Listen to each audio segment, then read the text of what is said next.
heads up? Yeah, I would love that. Honestly, I hate surprise start streaming. Okay, so yeah, just are we streaming now though? Yeah, you are. Okay.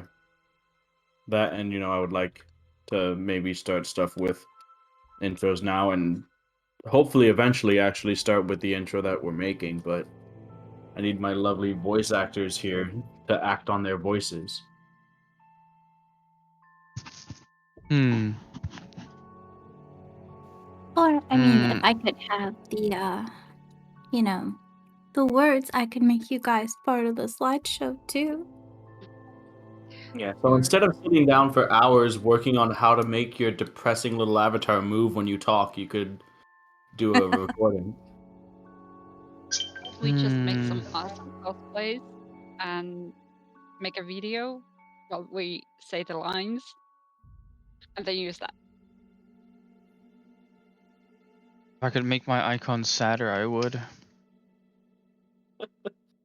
Let's just As get the voice sad as my recording character done can now. get. I'm gonna mute myself. Dune, read off your thing. Go. No, I'm not gonna do it here. You're going to hear it well edited and after. Okay. Are you gonna use a voice modulator thing? Make yourself sound more French? Yeah, maybe Edited? actually. What? Yeah. Edited? But then Why? at the same time, would you use that in session?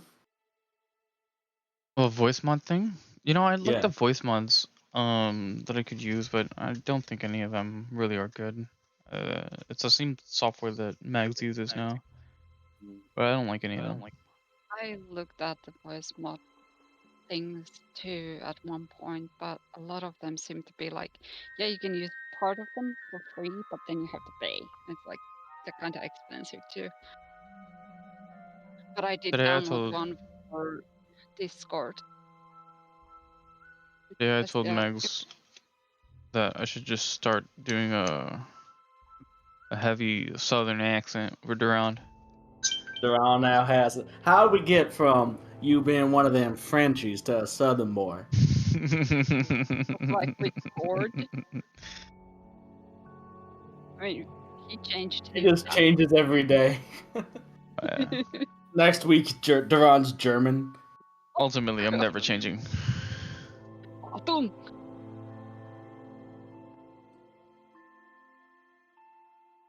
Any new characters, it is required to have an accent. I can't do accents. Sure, you can. You can do voices, though. But I just have this stupid Finnish accent, so that's all I can do. That's an accent. You can change the voice. You can affect its pitch and tone in some way. No. I'll just use my customer service voice. Yeah. What's your customer service voice? It's a bit more high pitched. A bit more. As usual. A bit more, welcoming. Yeah. A bit more welcoming. I don't think I could use it Hi! on the fly. Can I help you? Hi, thanks for coming. Here's your receipt. Yeah, see, Here's like your I can say receipt, ma'am. specific lines in customer service voice, but I can't just like say everything. Why not?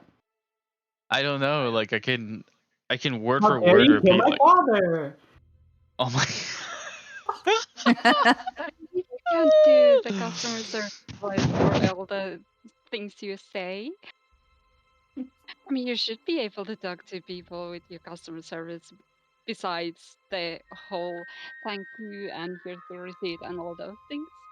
Exactly. It's not just a voice. It's a mood that you have to get into. You guys No. roleplay every day and you don't even know it. See? Hell no, dude.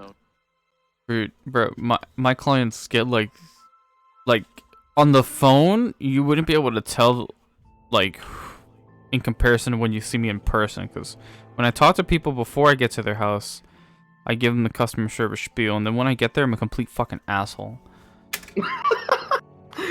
I feel like I'm not the same way. I'm just like, obviously you're different in front of a customer than an actual person. Like when talking on the phone or talking face to face with someone, for me, I have to get whatever bass I have in my voice and leave that out there. Can't scare people. So instead, you guys just hear my normal voice with I don't know. What is my I have so many voices I don't even know what my normal one is anymore. This one. This one right one? here. Is it? I don't think so, because it feels like it's because this could be my normal voice, and you guys would be like, "Yeah, that's just Zen talking as Zen." But at the same time, if I were to talk like this is also just me talking as me. Oh, it's just a different tone. It's still the same voice. Yeah, exactly. But it's different, you see. How far down do you go until it's a different voice entirely? Then you start adding some inflection, some panache onto it, something. Anyways, are we playing Dungeons and Dragons tonight or not? That's something you fucking developed. I can't do that shit on the fly. I can't just like all of a sudden change my accent and then stick to it. Why not? Hell no, I can't. Sure you can. You just fall into something and then all of a sudden that's what you're doing and then you do it and then that's you. Actually, I just kind of thought something that I'm not sure because you guys can't actually hear me speak Finnish like every day and stuff like that. But I just might have realized something that I maybe talk a little bit faster in English than in Finnish because I don't know, it's kind of weird. Say a sentence and finish. What should That's I not say? comparable. That's not why isn't it comparable? Because she's gonna sound like she's saying 3,000 words a minute. No, I'm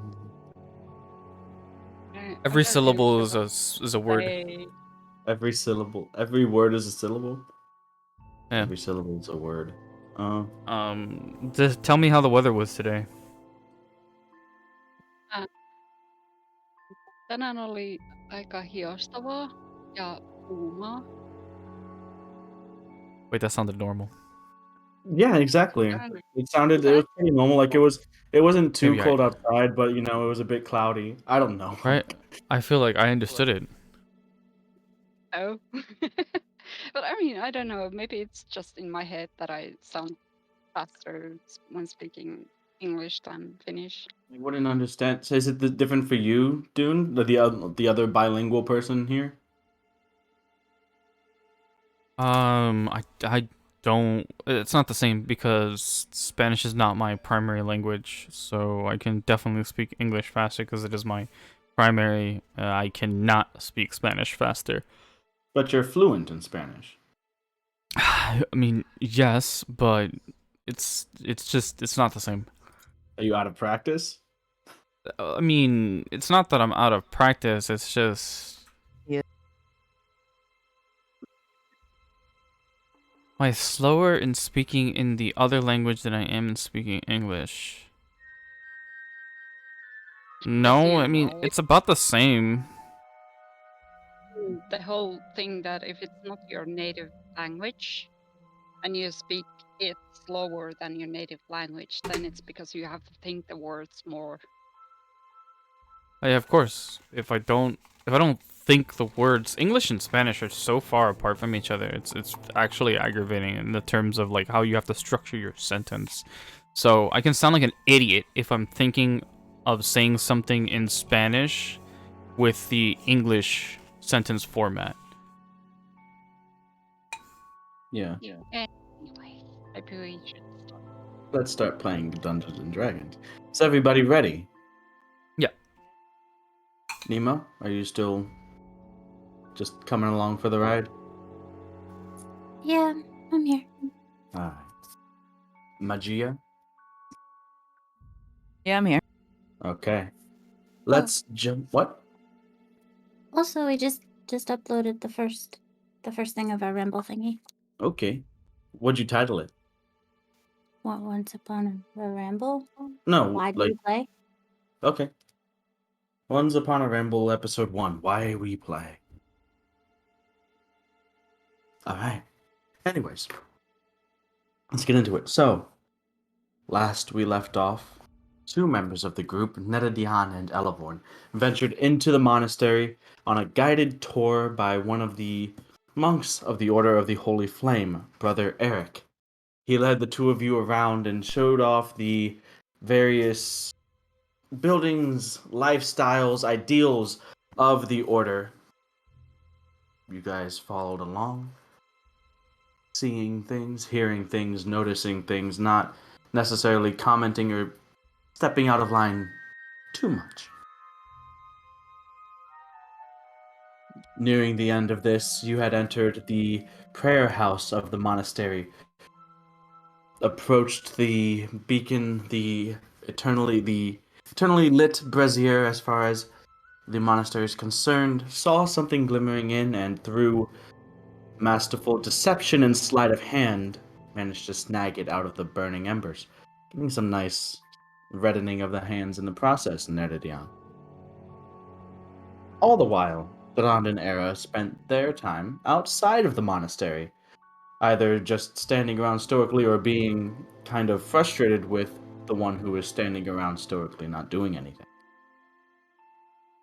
But eventually, Neredion and Elevorn, you were led to the gates again to exit the monastery, and that's when the four of you together walked off, your items being redistributed to you, and showing the warped metal object that Neri had plucked from the brazier. Durand, after some investigation, something clicked and you noticed a resemblance between this and the holy symbol of Bahamut that you carry. And that's where we left off. So,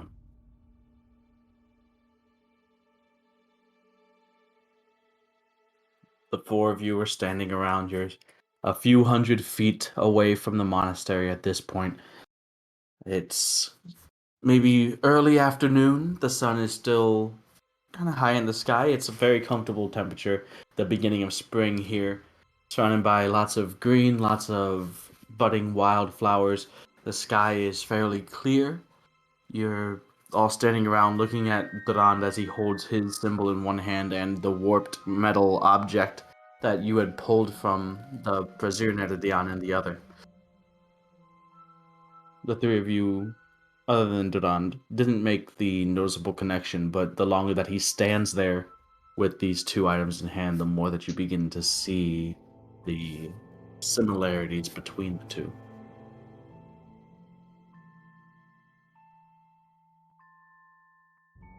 Take it away.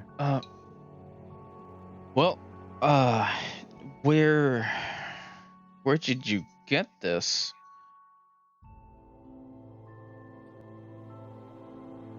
From the monastery. I mean, okay, it was in a brazier where they, well, I suppose sacrifice isn't the correct word, but that's what I'm going to use. And they sacrifice items in it, and I just noticed something glitting in it, and you know me, I might have to take something shiny sometimes.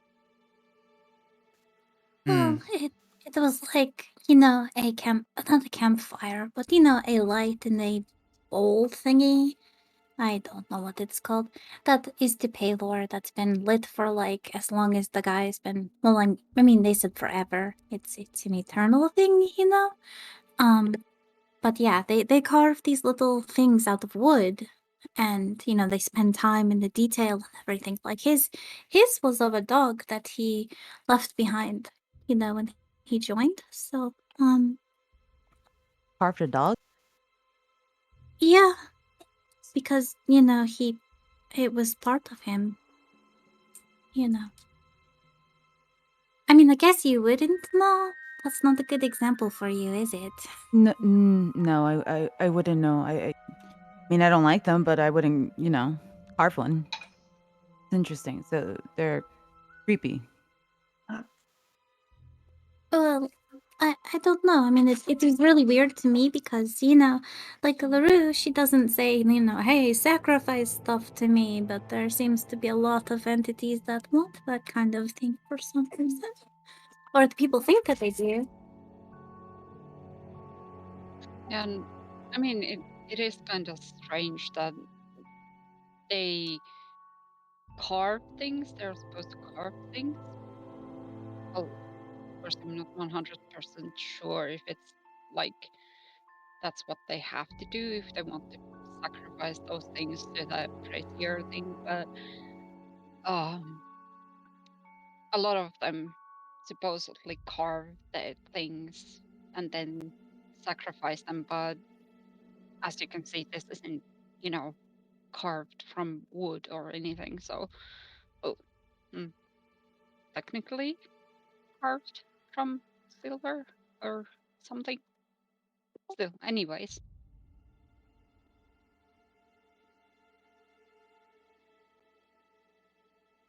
Hmm. Well, if you were to make Uh, a thing, because you make jewelry, right? Would Yeah. would that be like how you would make a thing to do something like that? If you were going to do a thing like that? Well, I mean, might carve a little. It depends on the materials used and so on, but some uh hammer and stuff like that is better. Not like carved things. Oh no, I just meant like because you can make jewelry, and it was more like the act of creating something, Mhm. So maybe it was.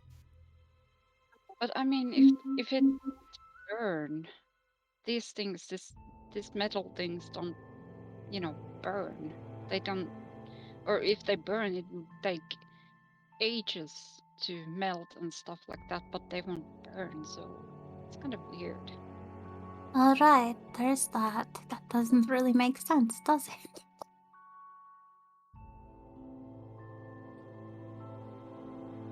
There's nothing that wasn't weird about that place. It kind of got my neck hair standing up sometimes.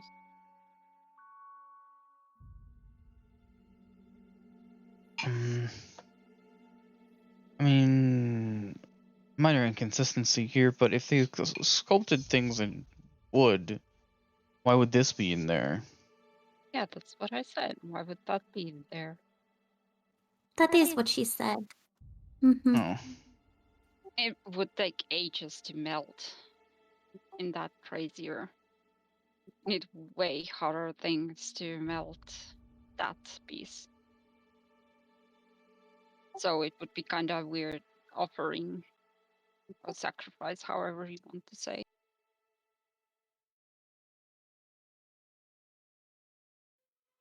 maybe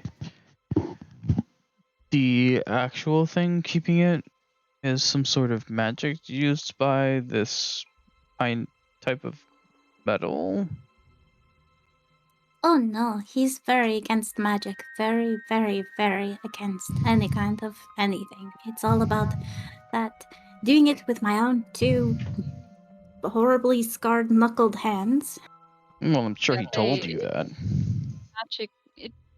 Yeah, we didn't really check if it was magical, but I kind of did trust him on that part when he said that it's not magical flame or anything. They just, add fuel to it,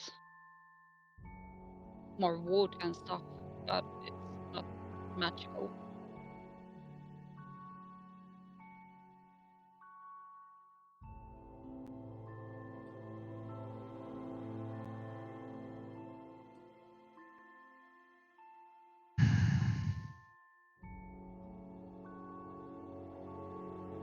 I'm not entirely sure what to make of this. Well, the thing is, when they talked about magic, it was like, it was like a dirty thing, like a thing that would kind of corrupt you or something. Like knowledge is good until you get to the arcane or something like that. But there's a difference in the source of your magic. I mean, even I understood that from before versus now. I understood where the source of my magic before was coming from, and it obviously was not a good thing, but I can't say the same for now. It doesn't feel the same. Plus, it's ridiculous what he said. Of course, magic is helpful. I mean, look how far it's gotten us. Yes, there will be those that abuse them to an extent, but can't deny the benefits that they provide us. Well, yeah, he didn't say it wasn't useful. He just said it wasn't good. Like it was, kind of bad or something.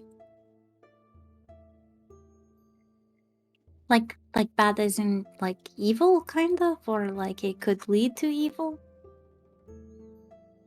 which is also kind of weird. It's very weird. Because Basque and what his people were doing.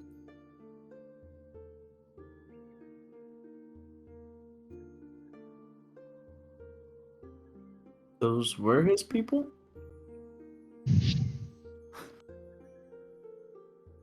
Well, from what we know of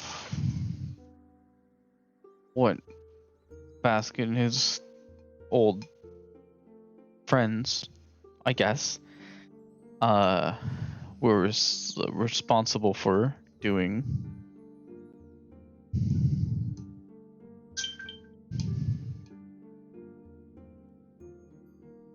And they also kind of made a thing about, how not everybody has,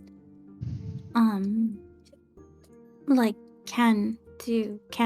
they don't have magic. Not all of them. Only the chosen?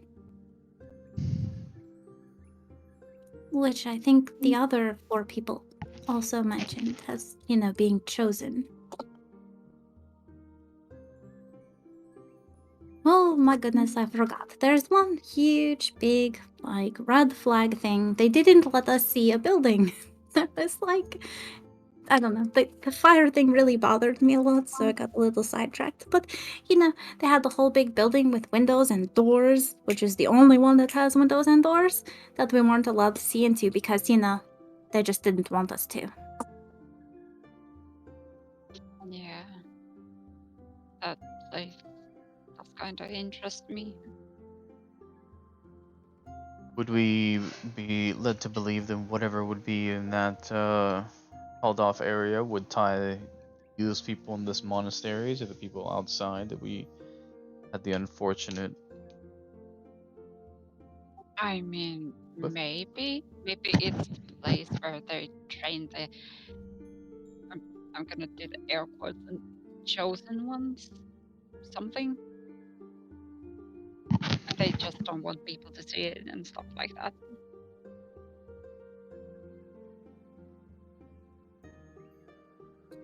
Well, that was sort of, what he kind of said was just that, he didn't want us there because, he didn't, it's like private or something, or, didn't want to be judged for what was going on in there. Mm.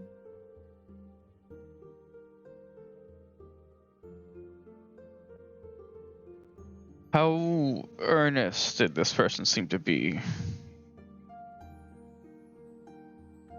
Well, he was so blunt that it was like, what is the point of even being like, well, what if we gave you another diamond? Then could we? Like, he was rude about it almost. Yeah, it was rather blunt and rude-ish, and Which was weird because he was pretty polite otherwise.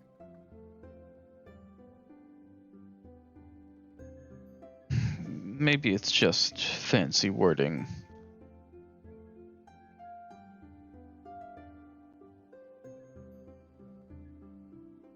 Well, I mean, for the time being, I think we're done with being around here. I'll hold on to this for now, I suppose.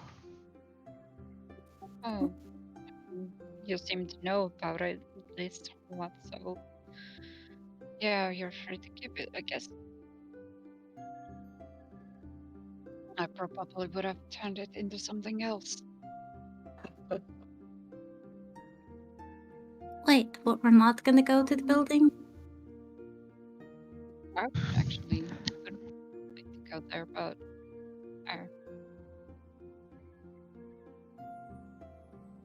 Alice just kind of like head turned to the side, quizzically looking at the rod.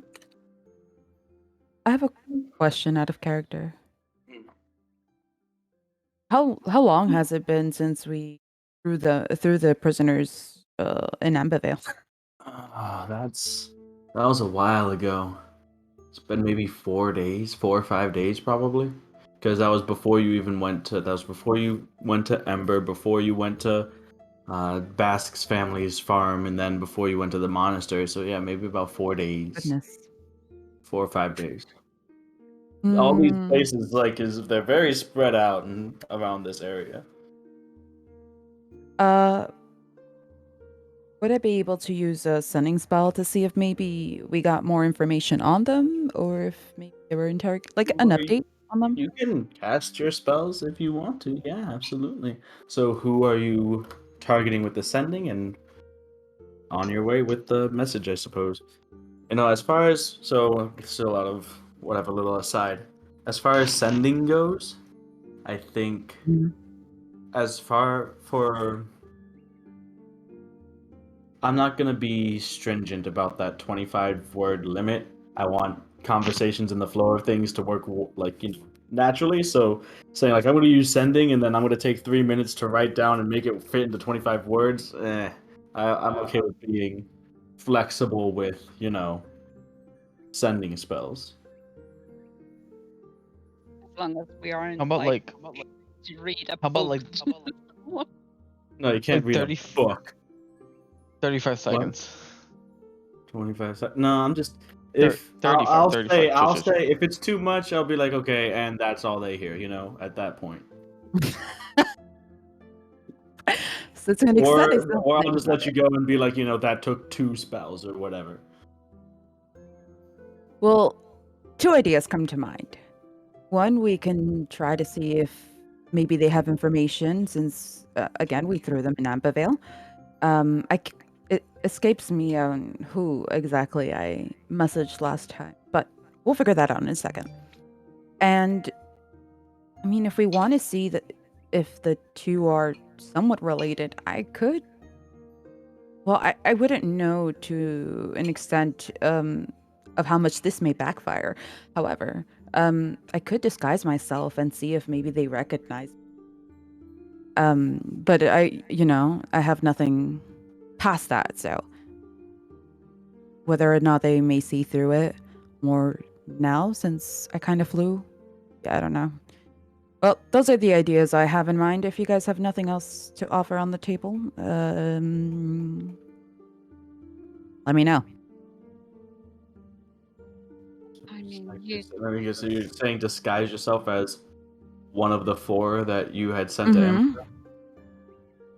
Yeah, I I would like to have a plan because right now my plan is just to show myself, and that's not really a good plan if I don't have a follow up.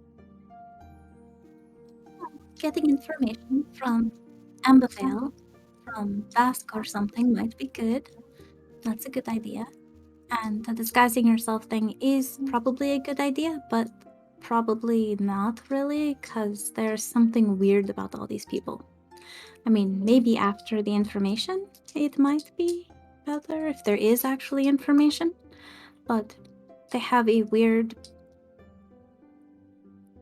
way about them. Like, nobody is free. I mean, I agree with Elborn here. That I mean, we first should try to see if we can get information from Ambitel about the guys from the guys that we sent there, and then maybe you disguise yourself. But like you said, it still might be a risk. But first, maybe just checking in with Ambibel. It's the first thing we do. I mean, you're right about one thing. They are definitely weird. Who denies magic and say it's evil? It doesn't make sense to me. Anyways, you mentioned Basque. I guess I could send him a message. He probably might be involved with the whole questioning too, because he was part of these guys, anyways. So he might have some interest. I don't know.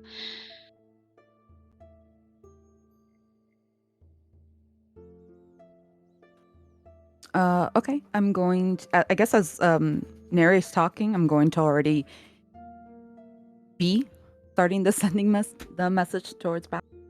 Okay. So Uh, you just cast a spell. Hi, yes, Bask. Any updates on the prisoners that we currently have in Ambavale, and is everything else okay? By the way, this is Sarah. As far as everything else, that's a bit of a different topic. But the guests that you sent back our way, is there a chance that the four of you could stop by and talk in person? In Ambavale, I'm saying this out loud. Mm-hmm.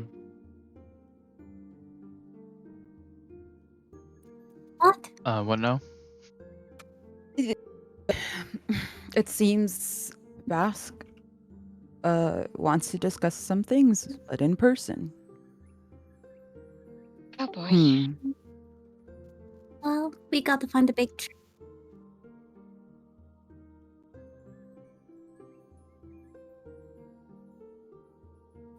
I'm gonna send another message. Okay.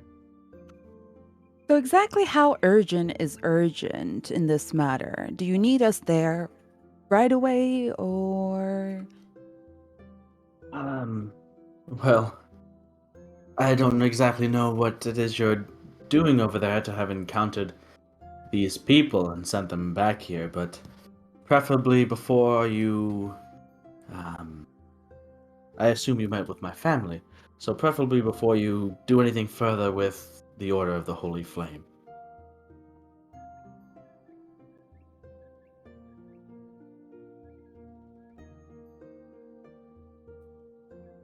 Says it would be preferable if we went back and did anything else or anything else.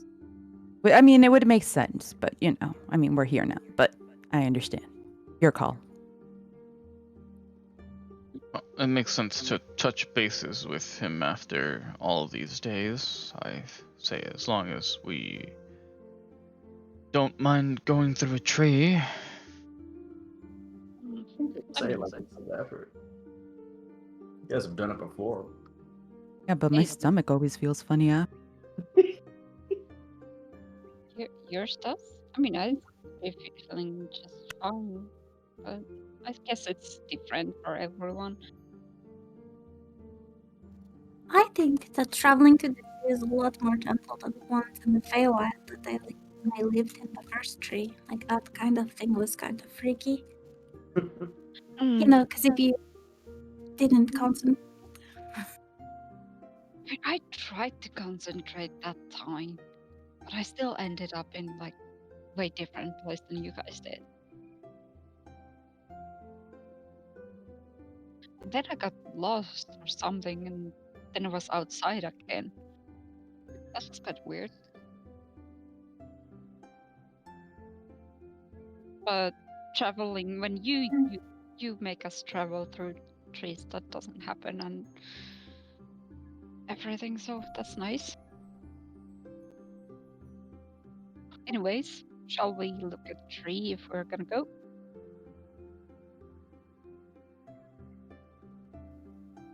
The finest tree.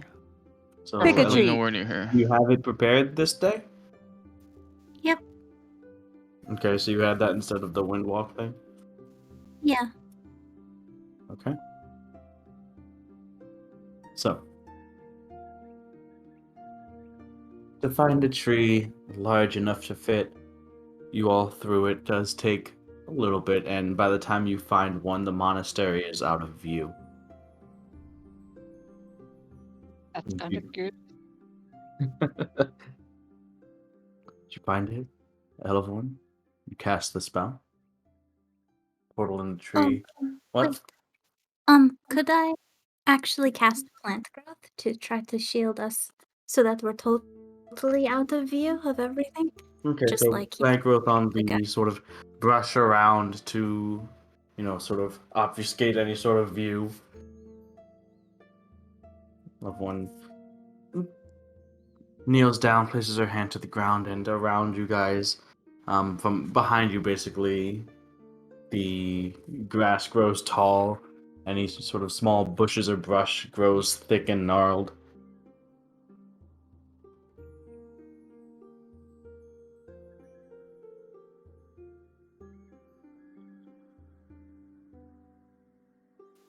Just wouldn't want them to, chop it down while we're gone. Just wanted to be inconspicuous, so I'm just gonna spawn a forest right here. Is it a tree out in the open, or where is this tree? I imagined it was in the forest, So, just having some thick overgrowth wouldn't really be a big deal. But I mean, if it's weirder to Not view in a it, forest. The forests. There aren't really anything that's super dense and thick in that way. This tree is kind of alone amongst smaller saplings. alright, well, I'm still gonna cast Plant Growth. I'm not really gonna do anything. I'm just gonna be like, oh, baby trees, and Gotcha. Alright, so after that, cast the transportation via plant spell. The bark on the tree opens up. The four of you go through, and the familiar scenery of outside of the walls on the road to Ambervale greets you.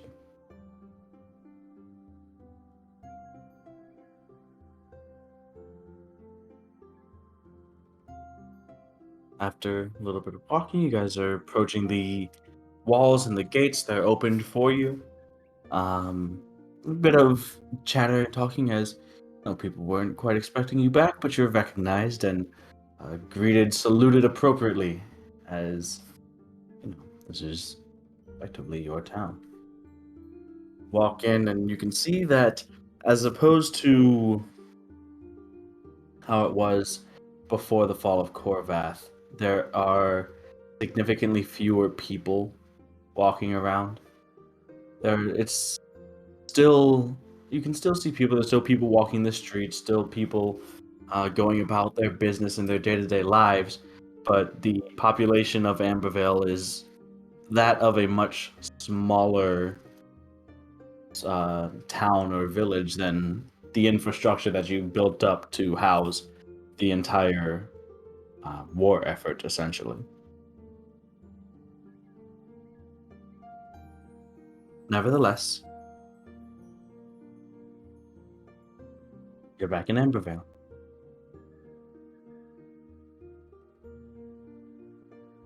Where are you guys going? Fast. Yeah, fast. Okay. You go to the house that Bask uses as, well, it's his. That's also kind of his office, base of operation type thing as the governor of Ambervale. Knock on the door. He answers. Oh, I didn't get an answer back, so wasn't sure you would be coming. Oh, yeah, maybe. I don't know. I'm not sure how many times Eric can do it, and I'm not completely No, sure. it's fine. I understand. I just wasn't sure what to expect. I would have had uh, I've gotten things in place before, but come in. You can see that similar to the home that you guys had, that you guys have in Ambervale, that's of similar construction, but the living area is taken up by a large desk, some shelves with other stacks of parchment and writing materials, quills, inks, and just it looks like um, what you would expect, someone who has to manage the logistics of a town to look like. A complete mess. A complete mess. I only have a couple chairs in here, so but we shouldn't be here too long. It just so I guess for anything else, you met my family? Your father is so lovely. I mean, he did threaten us with a crossbow, but other than that, very lovely guy. It's kind of understandable that he did it, but yeah, he's really nice otherwise once you get to know to him. And he gave moonshine to Durand. Don't take a Oh, drink from that man. I, I, I've seen it. I remember seeing it a couple times before. I joined the order, but kind of surprises me that the old man's still alive after 15 years of drinking that stuff. At least 15 years. 15 years since I left, anyway. Well, out of character, since I did get 2 gallons of moonshine, are they like in separate 1 gallon things or something? Oh, no, this thing is massive. 2 gallons. It's a massive container. Yeah, no, I was. I'll just Massive, actually like Let's say how? you A have keg? you have two 5-gallon. That makes a little more sense. I have what? 2 5-gallon containers. I'll take one of them out and give it to Ask. Oh, uh, not don't- for I me. did- I have far too much on my plate to. No, I mean you don't have to drink it or anything, but I mean it's kind of it's from your home and everything. Just offer it to people who come over here or something. True. I don't know. Could. Huh. And since I can't do math, how many did I still have left? 5. 5 gallons? How many? Yep. That's a So lot. might be able to. Anyways, getting a little bit sidetracked. So when I was informed that you had sent some prisoners to Ambervale, I was a little surprised. I mean, at the same time, not. You had only been gone for less than a week and already seemed to be getting into stuff, but then I remembered exactly who it was that, we are. So, made sense. Hey, no. We were just trying to get some sleep, and these assholes attacked us. We didn't do anything wrong. Anyways, I visited them a few days ago just to see who it was, who they were.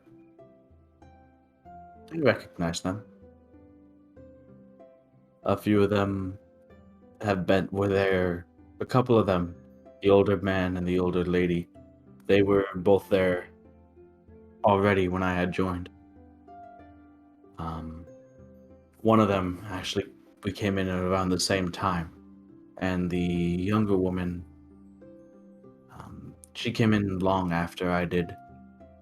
I didn't spend much time with her before the incident.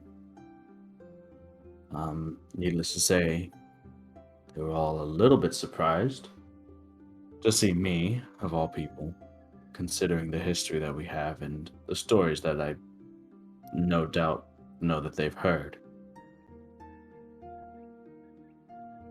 However, they seem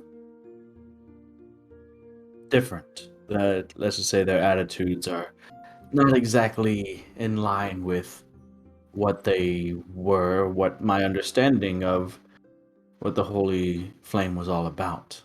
Or what it meant to me, anyway. Honestly, I've read about and seen through our journeys enough to sniff out and notice the signs of a cult when I see one.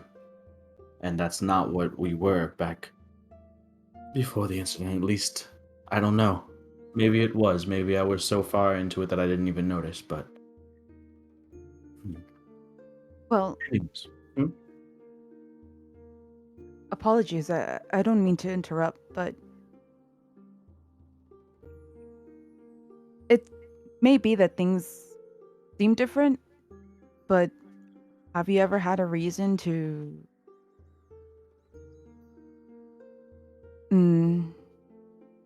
conceal or like what about them and their attitude set you off? What's different? The Holy Flame always had its secrets, even when I was involved there.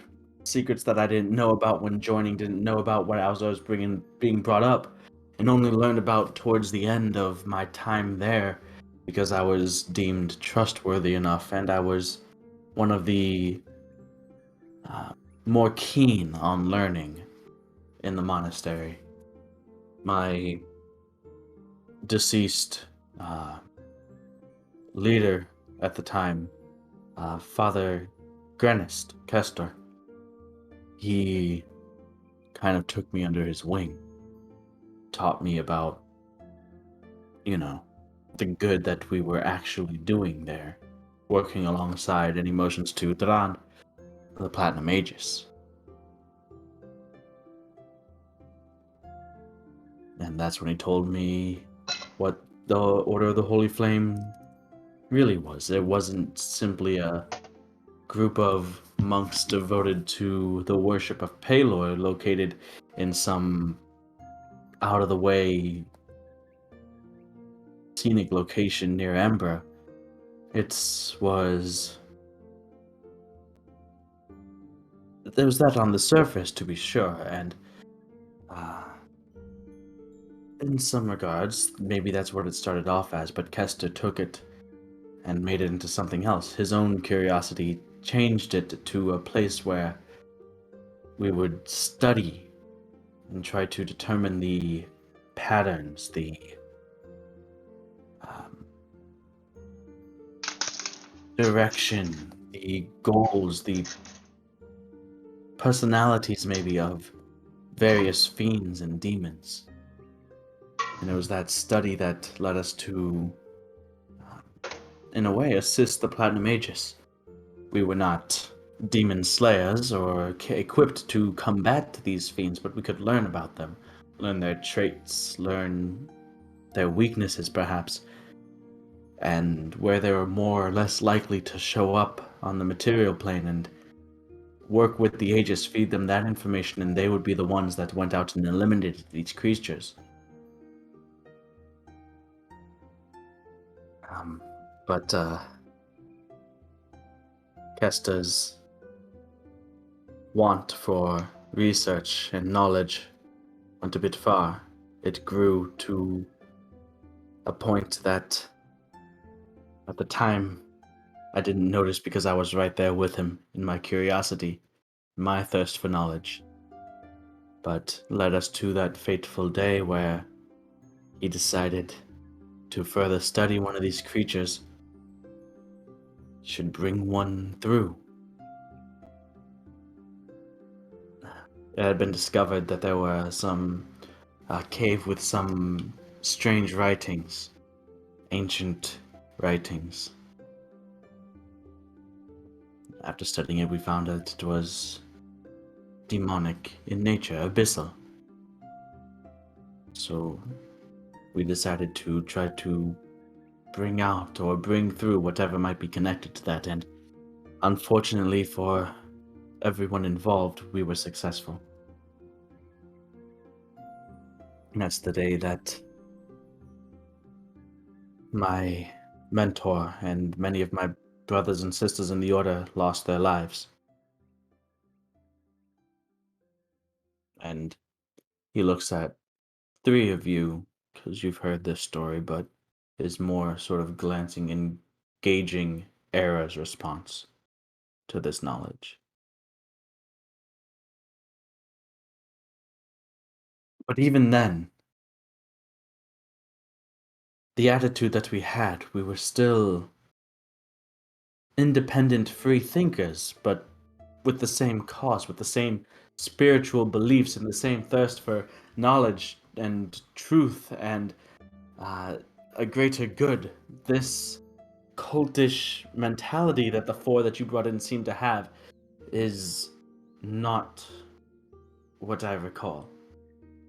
It's something different.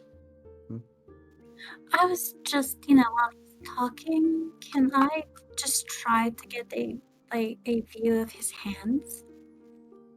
Whose? Basks? Eric's? No, Basks. Oh, get a view of it. Make a perception check. Because he's gesturing a lot, and that sometimes he's.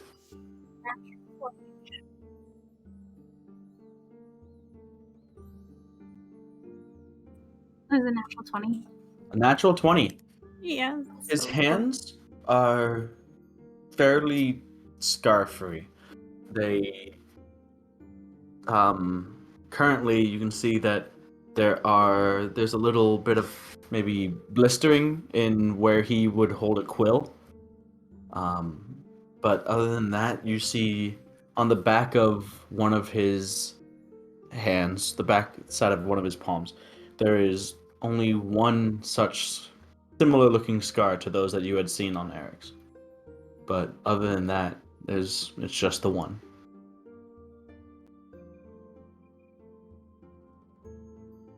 Around the knuckle area that you would be looking for, I assume. Yeah. So I'm going to distractedly interrupt him then and be like, the guy that showed us around the place, his hands were like all, his knuckles were all, yours aren't, but his were all scarred over, and we saw kids being taught and they're, red hands, and how common is it that they would, it bothered me. I guess it would. I don't think that. I mean, I have the one. I made it a point to only need to learn a lesson once. When there is. It's a bit barbaric, I suppose, but a simple and effective method of ensuring that a child is paying attention. I mean, it worked. Not much else. Don't know what else to say about it. If it did work for some. I mean, for most. Anyone who didn't, I don't know. I can't speak for anyone else. Like I said, happened to me once. Didn't happen again after that. Well, the guy who showed us around, brother Eric, did you know a brother Eric? Name is actually no. I don't recall anyone by that name. How could you not? He said he's been there for like over 30 years or something. So much about. I feel like I've lived through 3 separate lifetimes at this point. That was at least 1 lifetime ago. I'm trying to remember. Maybe my memory is failing me, but I don't recall. Prestidigitation him. A tiny version in my hand. Okay. No. I do not know that man. Okay, how about this guy? And then I'm going to do the gardener dude. Whatever his name was. How about her? I'm the teacher. No.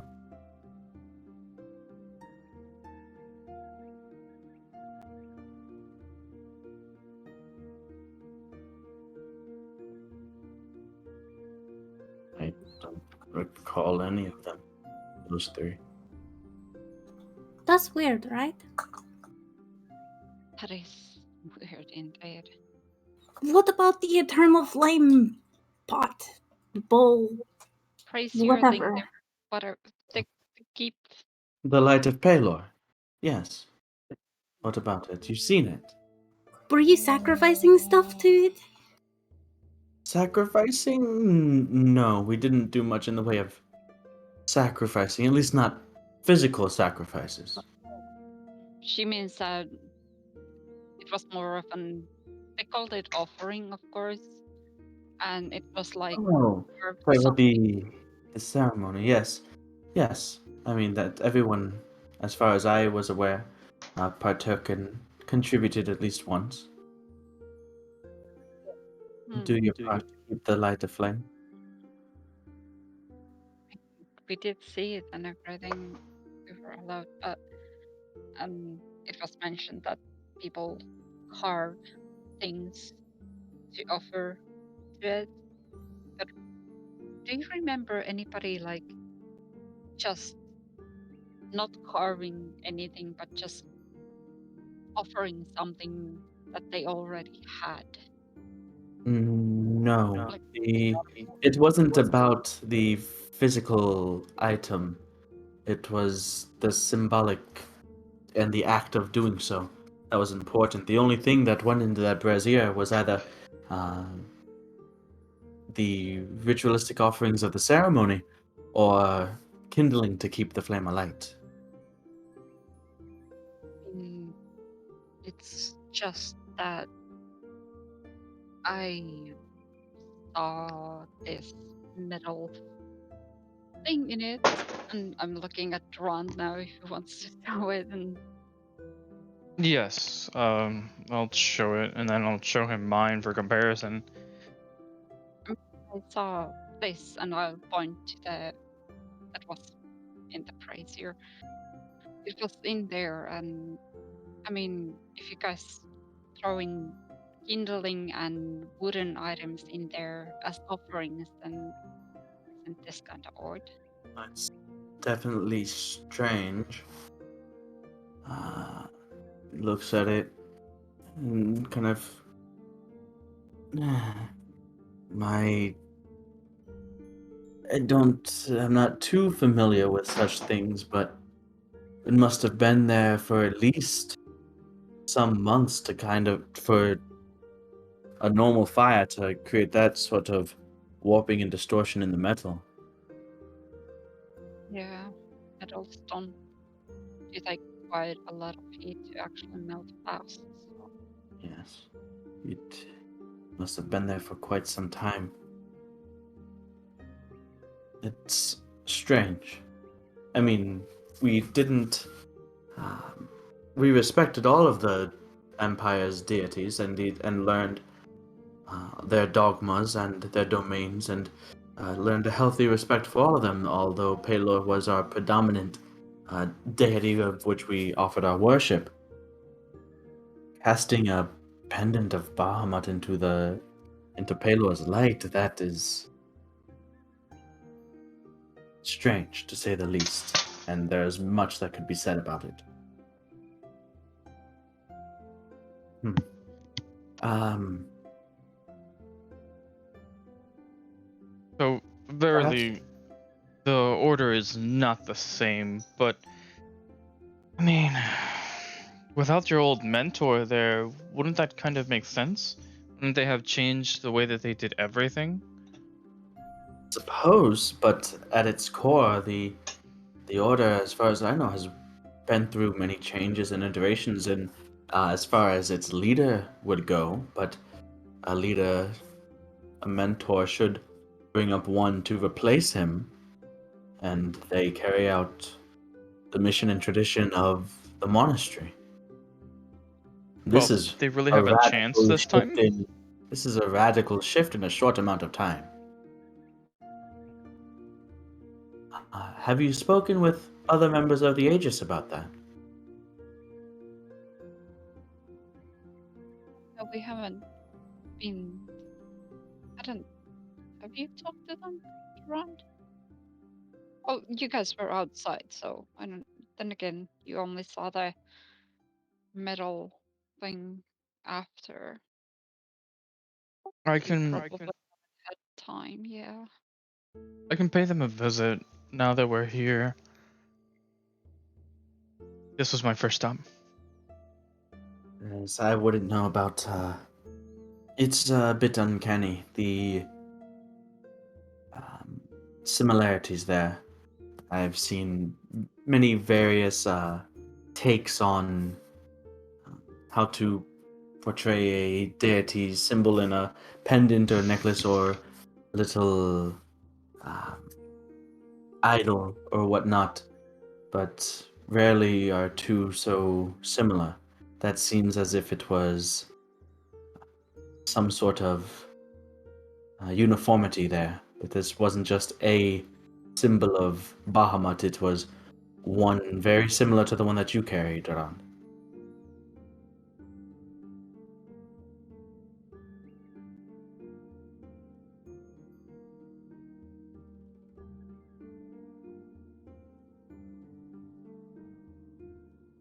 Not quite sure what that means. Why would they have one specifically similar to the one that I have? That I wouldn't know. I'm just guessing, but I mean, sure, people can change their religions and decide to, worship another deity they have before, and they have been offering things to the Baylor. But like I said, this is kind of all of an offering since it doesn't burn. It takes really long time to melt with that fire, so it would be really odd as an offering. Yes. So Mm, I don't think anybody that was worshipping Bahamut switched to Baylor and offered this. Just- mm, things are weird over there. odd. And so I assume that your jobs aren't quite finished over there. And that is whether or not to, well, if you should decide to pursue these oddities further, that's where things get a bit tricky. As far as the monastery standing with the people of Ember and the Empire as a whole, without hard proof, I, out of nowhere, assault on it would not reflect well on any of us, I imagine. That and the people of Ember would probably come at you with pitchforks.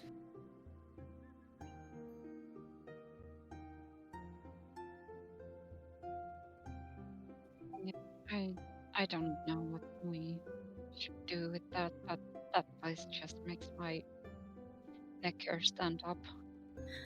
Well, if we get the Aegis involved instead of us directly, or if we go in with the Aegis to take care of whatever's going on there, the Aegis investigating them isn't going to be us attacking them. That's entirely a different thing and a more, reasonable thing because this is what the Aegis does, right? I mean, if you could link it to something that is under the Aegis's domain, that, and he kind of pauses a bit. It looks like he's thinking. Go and speak with them, and then if you find out anything interesting, bring them back here. If not, just come back and speak with me. I need some time to prepare some things.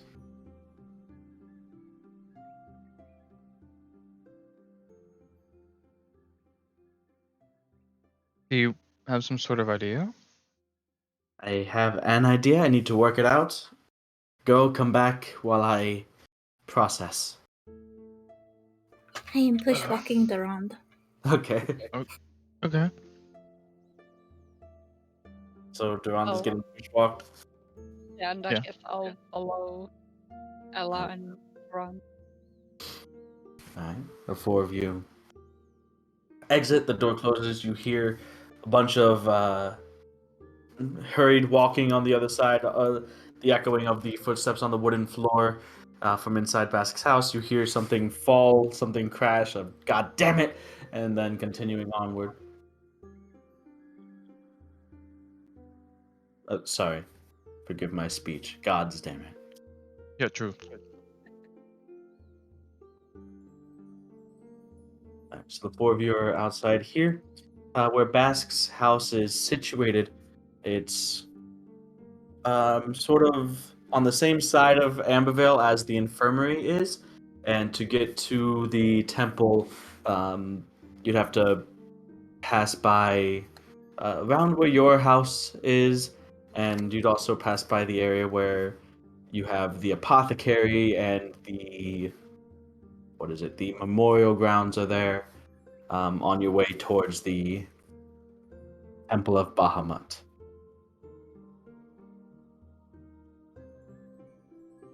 So what are you guys doing?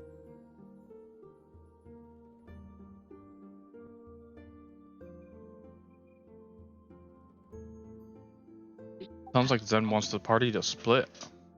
No. I'm just saying you guys are in Ambervale. You guys probably aren't going to get attacked. Ouch. Probably. Oh, we should probably all go to talk to the Aegis, right? Because you, for some reason, no, I understand why you didn't come in, I guess. It's a little confusing why more than one of us needed to stay outside of the gate, but whatever. We should definitely get some help because, like Bask said, if we just attack them, and I knew that when I was in there, it would be very bad because we have, you know, it just wouldn't look good.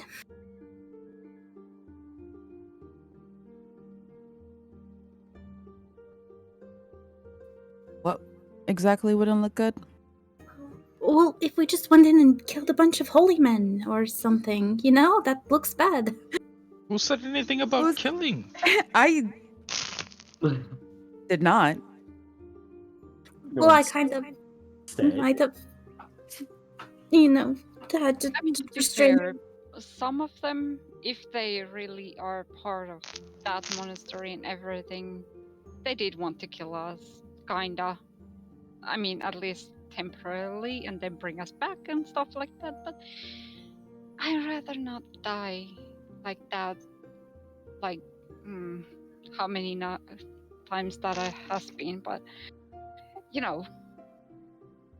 it's not fun. I don't want it, and I mean, if they need to die, then they need to die. That's the only thing, I guess. But it would be odd that just outright do it just because we have this weird feeling. So I suppose we need to investigate, and if we can dissolve the thing more peacefully, then that's fine too, I guess. I'm still so upset with that one guy. I don't know. It's like the things and the way. I'm not a teacher, and I am not part of an organization, so it's a little confusing for me. Like, I think that maybe, Era, you might have been more comfortable observing stuff, or it might have made more sense to you. But, hitting little kids and telling them that, people are out to kill them or something, or that they have to kill people, it just seems wrong.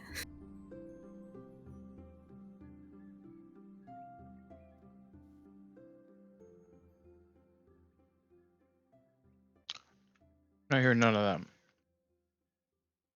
Hello? Oh. Era is listening intently, but she is flicking dirt off underneath her fingernail at the same time. Oh, Well, we just. Oh, yeah, go ahead.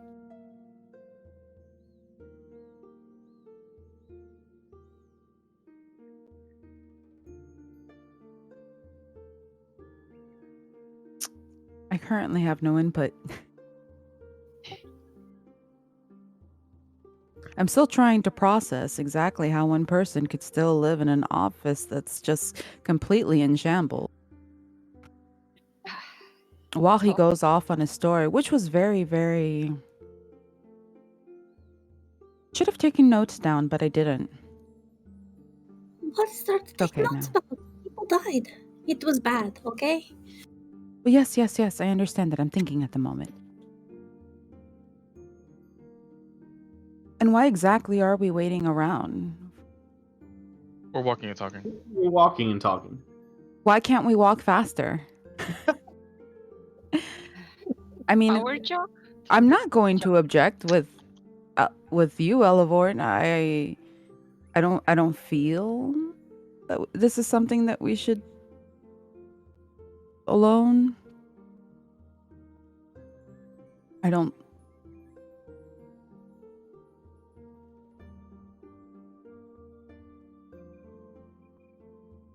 I mean, it would be difficult for us to just, four of us to go against them because we can't be certain what they can do, and there are more than us, and there's even children there. So I think what Ella was trying to say more was something along the lines of, how would you feel if the Phoenix Academy was treating kids like this in such an abusive manner? Elevorn is nodding her head. Well, I can't comprehend that. It's just I can't really see the Phoenix. I didn't. The experience that I have with them, I never saw anything like that. But everything we do is to pursue knowledge. It's just not in a cult-like way. So then it's just wrong on all counts. Even being part of an organization and thinking about it from within, can't fathom it. So it's wrong. No? I'm sure there are things even I don't know. And it would be disappointing if I found out something like this was going on, but I can't fathom comparing the two. It's not like Well, yours is a school, and that's a school. School. Teaching kids stuff and things about stuff and things. That's what that is, right?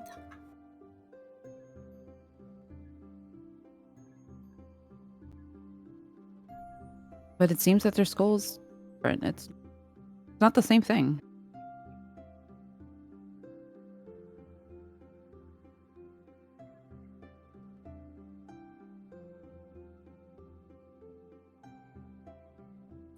I use magic. You use magic. We use magic. Differently, but it's still magic.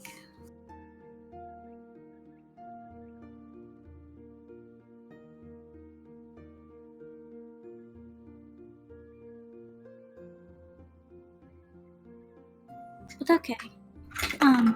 So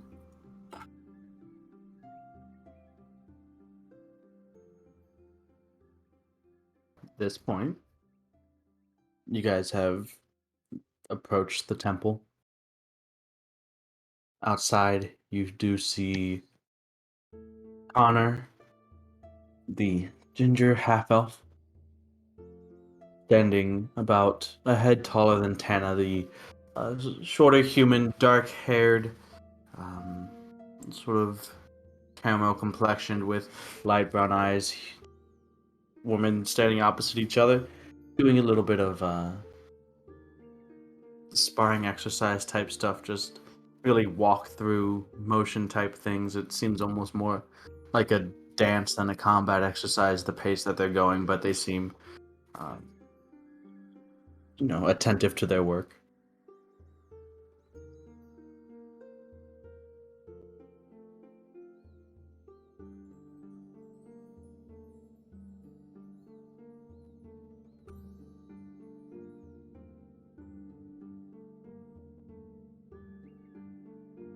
Didn't hear that if you said anything, Max.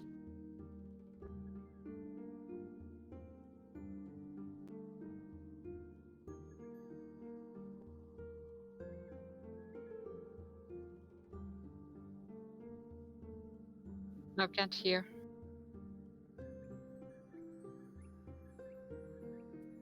It's okay. I said forget it. I think you can hear me now. Yep. Yeah. Okay, so what are you guys doing?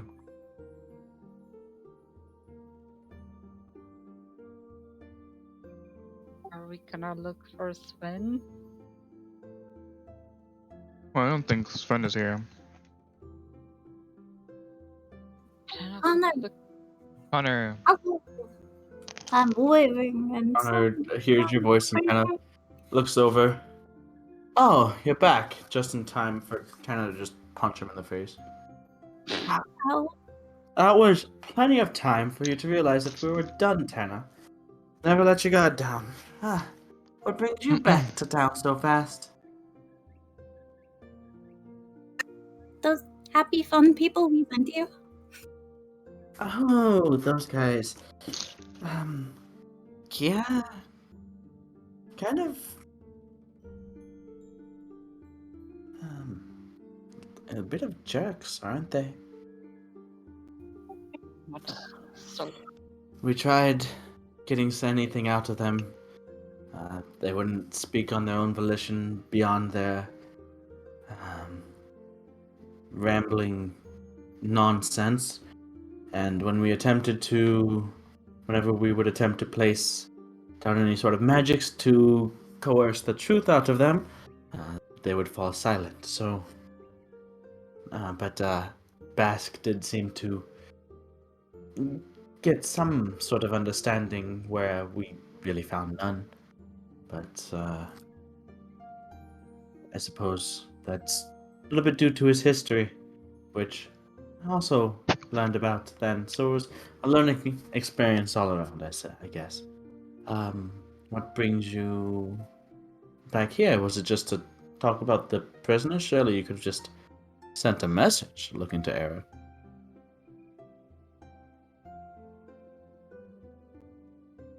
that probably would have taken a few. She did send a message to Basque, and he thought that we should come back. Well, in that case, if you would, how can we help? Torban is just inside with the initiates. Basque mentioned he felt that such radical changes in the order over such a short amount of time, it might be like maybe a cult. Yes, they're exhibiting some sort of cult-like behaviors, I suppose. See, the expression on Connor's face kind of goes a little bit sallow. I see. Well, that is worrisome. However, actually, Like they attacked us in the middle of the night, and they didn't want our stuff, and they said they didn't want to kill us. So why did they attack us? They never would say.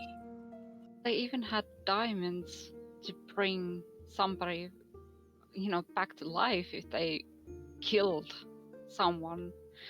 And yeah, sure, they might have used it on themselves too if they would have died, but still, I mean, they didn't want to kill us. And it's just they're locked up here now, so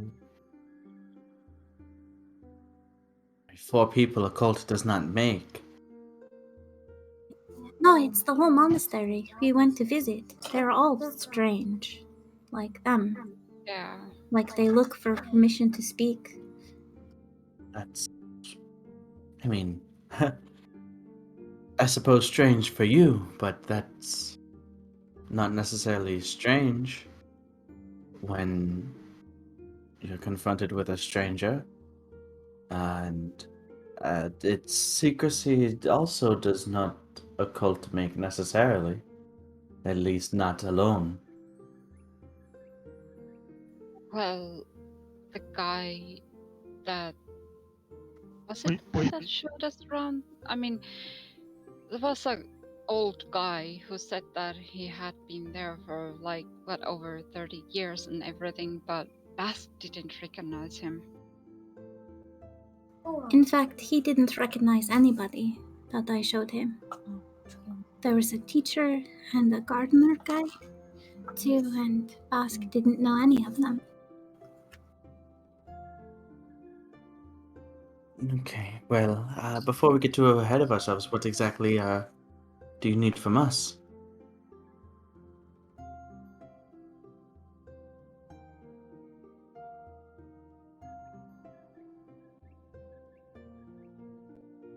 Um. Well, Well, given the Aegis' history with the Order of the Holy Flame, maybe a bit of a hand with speaking with them. Tana speaks up. Well, I have a sense that, we had something, well, I mean, uh, a few months ago. I mean, even before we all came together to put an end to Korvath, we came across a rather disturbing story from out that way, and went about even investigating it. Me, not Connor or I personally, I don't believe, but a few others made their way to follow up on some rumors, some disturbing stories that we had heard. And since then, I don't think that the Aegis, at least not ours, obviously we were busy with other things, have worked too closely with the Holy Flame. I'm gonna nudge Rond and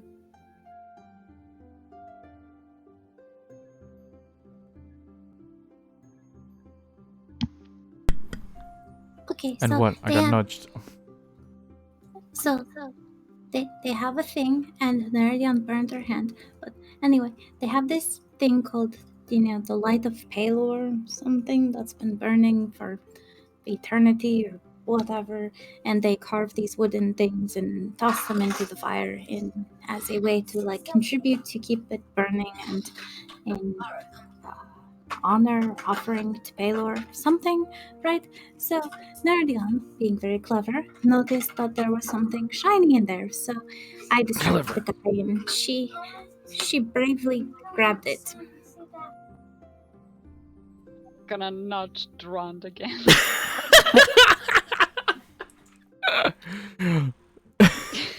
And then Yeah. Yes, This- this is not the context. I can do something now. I know it doesn't sound like there's much to go off of, but it at least warrants some amount of investigation. At worst, find nothing. But if Bask feels like they're off, and both Elevorn and Neri, if something doesn't sit right with them, I'd rather go with a instinct on it. I don't know exactly what you guys could do or what could be proposed, but We The- we are we're not the Empire's army nor its Imperial Guard. We don't rally behind suspicions or strangeness. We are here to stop extraplanar interlopers, those that would do this world harm. If I, because I, of all people, should know what it is that cults and cultists are capable of. But at the same time, as a member of the Aegis, it would reflect very poorly if we were to do this on a suspicion and end up being wrong. A word of the Platinum Aegis having stormed a innocent monastery getting around the country, that would discredit us immensely. I'm not sure if we would even be able to recover from that. In the eyes of the people, anyway. But what reason would they have to attack us, to still want us to stay alive, if not try to? I don't know. And there's also the matter that have linking these four that we have locked up here to the monastery. And that's, they can say that they are members of the order or even prior members of the order, but if the monastery does not acknowledge them or have acknowledged giving them those orders or whatever to head out into the countryside and attack people who are sleeping, then it's speculation. We would need something to go off of. Something to get not just the rest of. Not something to get some hard proof to get the people behind us on this one. Well, I would say the probably one of the most disturbing things was the piece that Neridion found. Is there any reason why they would be using a piece of What are you talking about? symbol of? Yeah, I'll show that to them.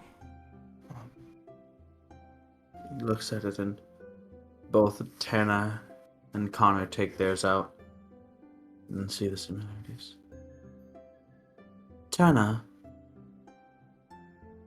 did we ever hear back from those that were investigating the order?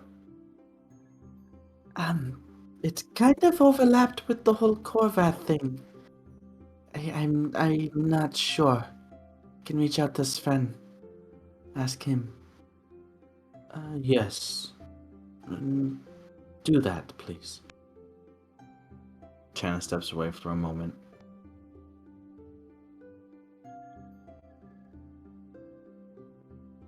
Connor places his pendant back in, and sorry, where was it again that you said you found this?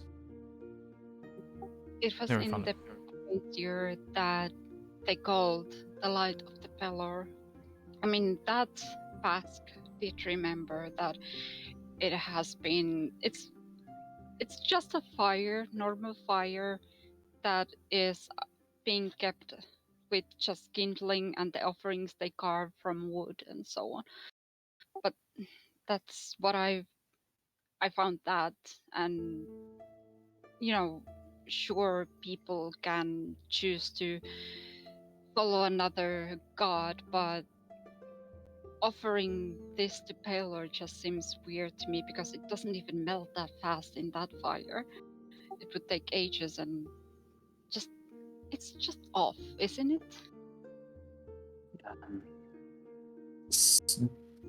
Certainly. And depending on what Tana comes back to us with, maybe even more so. Tana returns. So, I reached out to Sven. I wasn't even aware of, who we sent out to make that investigation. I remember, being told to watch out for anyone that bore the holy flame. Simple, but that was more the Imperial Guards thing than ours. Anyways, Sven told me the two that had ventured out that way to investigate them, and he says he hasn't heard from them, which isn't strange. There are times when we get word of a cult or a fiend terrorizing a small village or something like that, and some of our missions that we go out on our own take months, sometimes even years. So, that wasn't strange in itself. But then I tried to contact them myself. Well, I didn't get an answer. It's not definite. She looks over to Connor. But it's not comforting either. Alongside looking to the pendant that you showed.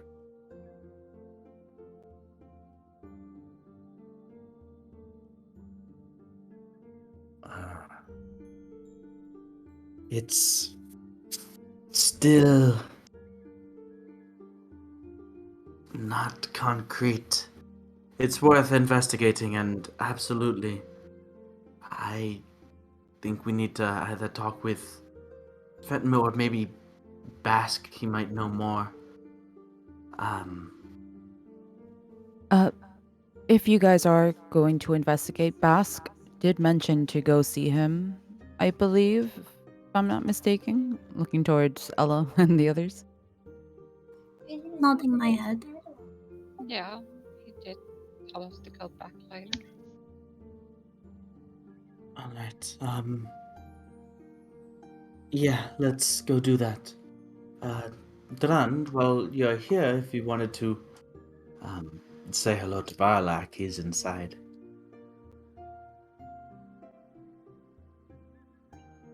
Yeah, actually, I think I'd like that. I suppose we should go see the governor? That's such a strange thing to say. Right?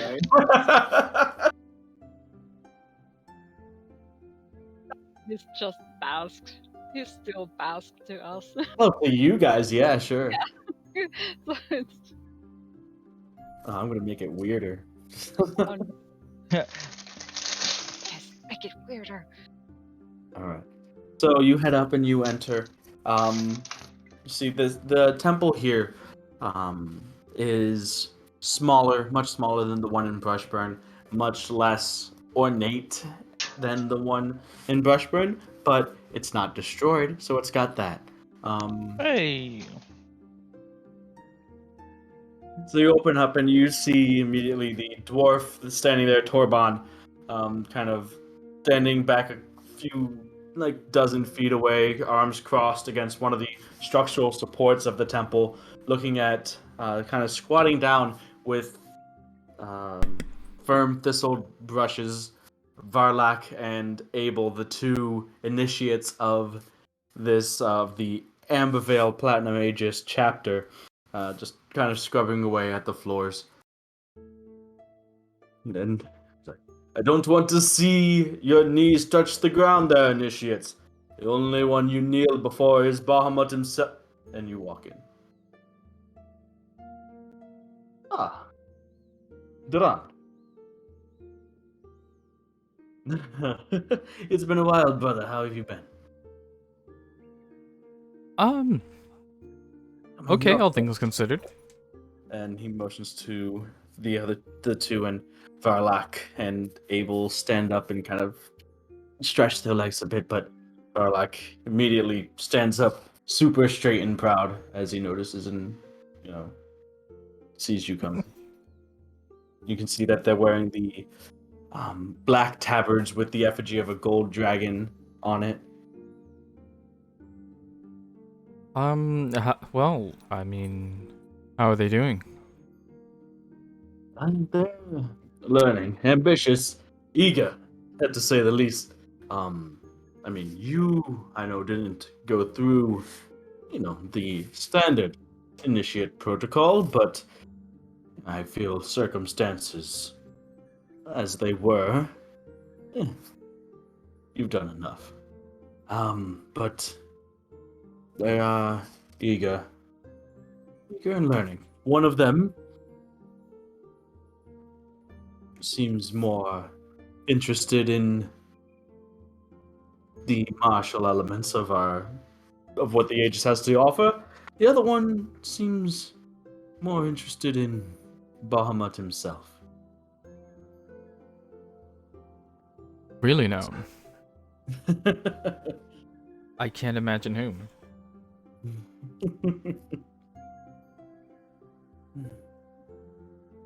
No, really, I actually can't imagine who. Torban usually kind of gives a gesture towards Varlock, who at this time the two are at Torban's side and kind of Varlock goes, brother, I speak freely. Absolutely, go ahead. Durand, it is good to see you again. It is. He looks down at his tabard and looks back up at you. That is, we did not get to speak much before you left, and something been bothering. I wanted to tell you. Yes, of course. What is it? Well, thank you for all that you have done for Varlak and for the other kobolds. It is very good potential for good life that you have given us here, and I would not have done this if not for you. But that leads me to what I wanted to tell you, hon.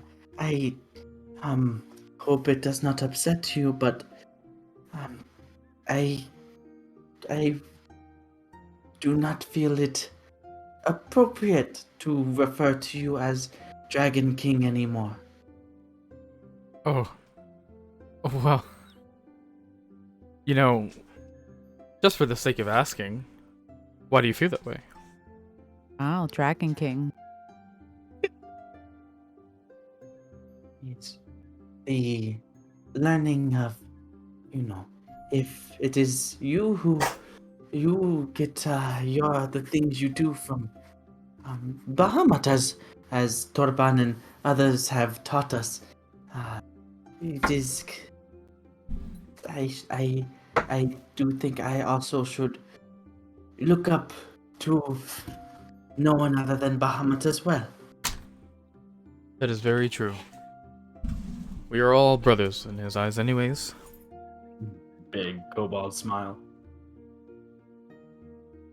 Sort of relieved.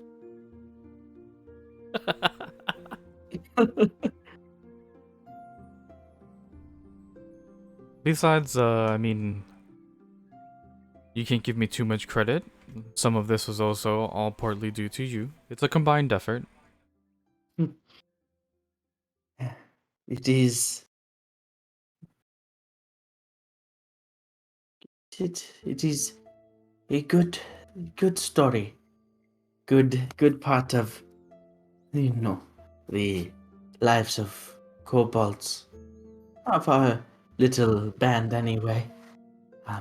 Been through hard times together, but it all led us here.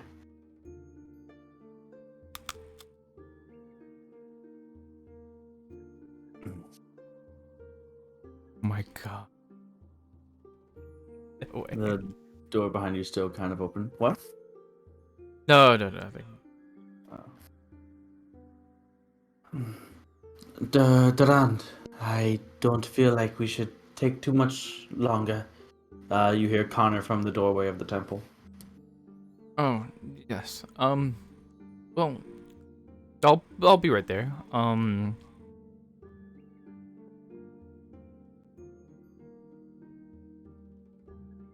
If I just have a second, I'll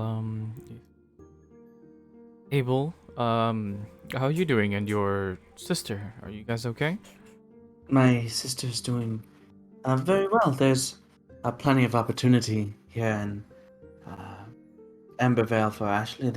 There's many vocations and jobs that are needed to be filled. So, I mean, she's pretty excited at figuring out exactly which one she wants to apply her time. But I believe in her. As far as here, I wasn't, I must admit, as sure of myself in this decision as Varlak was when I joined on, but I have found it is, you know,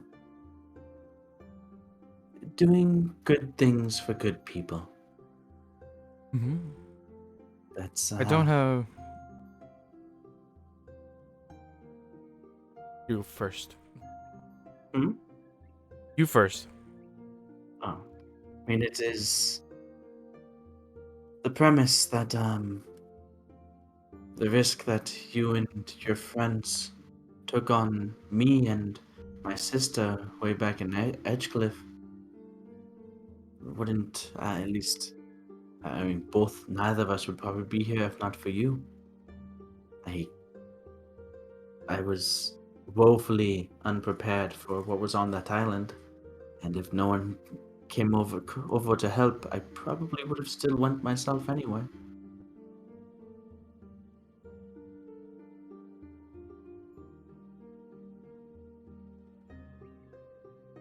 And Well,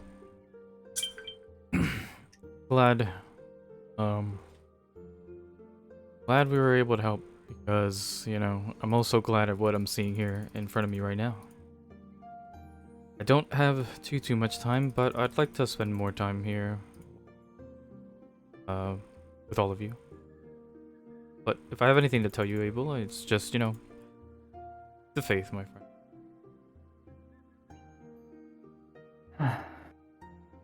well, whenever you get the time, I'm sure that there's plenty that we could learn from you, or just spend time, but uh, thank you.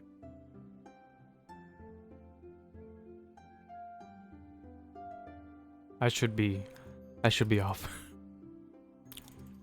The two of them kind of stand up straight, and you guys sort of acknowledge each other before you head out of the temple. The four of you, as well as Tana and Connor, continue onward to Governor Basque's house. Why is it so fun? Hello, Governor. Of Hello, course. Governor Basque. You approach the door, and Connor kind of leading the way. He seems something's on his mind. Something is bothering him, obviously, at this revelation of what that pendant that you found might mean.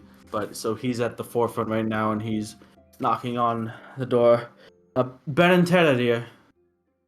It is Connor with the Platinum Aegis. The door opens. You can see slightly sweat-covered brow of Basque, slightly out of breath. You're back a little sooner than I would have expected, but no matter. I've almost worked everything out. Come in, come in, come in, come in, come in. And everybody enters. You provide the evidence, the findings that the conversation with the Platinum Aegis allowed you, and the fact that of what that pendant might mean. I had a thought, Basque says.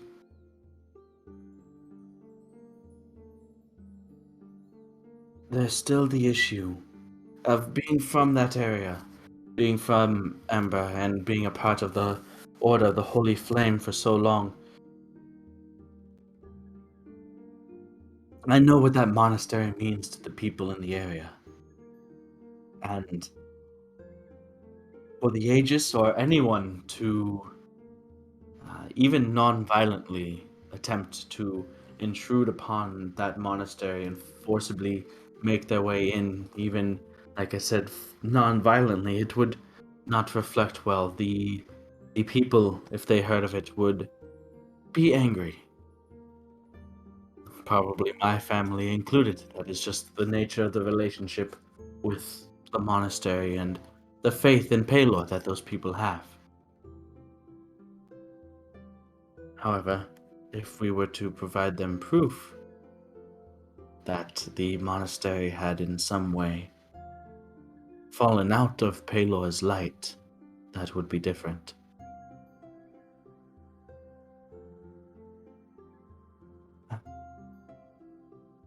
Anna speaks up. Proof is a difficult thing. Right now we have evidence, sure. Maybe.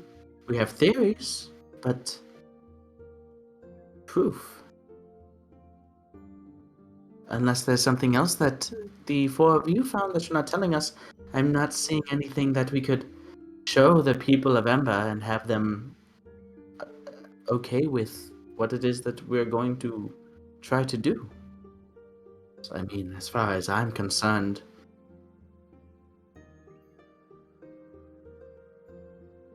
I have, there are brothers of mine that have went missing investigating the order. That's enough for me.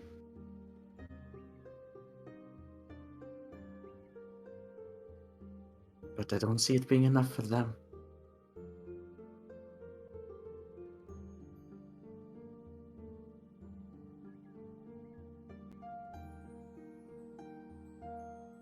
Ask looks to Connor.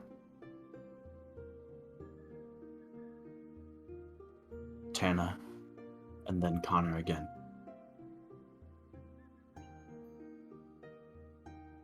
After my appointment to Governor of Ambervale, knowing that, well, one, we would be working in very close proximity to another, and two, that the three of you probably already knew my situation, let's call it.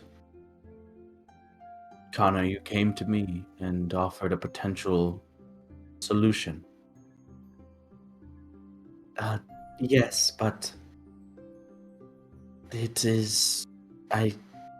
One, I don't know what that has to do with this, and two, I explained also that it is risky. You could be very hurt, perhaps killed.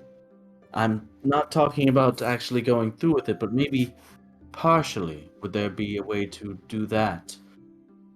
Just enough to... Anyways. He looks to the four of you now, specifically to Darand, Nerediana, and Elavorn. The people of Ember, they know me, if not personally, then through my family, no doubt, have boasted about their son being admitted and accepted by the Order of the Holy Flame. So everyone knows my name. Everyone knows me. People talk, word gets around. And having everything sort of centered on the monastery in that area, I would be surprised if there was anyone that didn't know that Teradir had made it into the Order.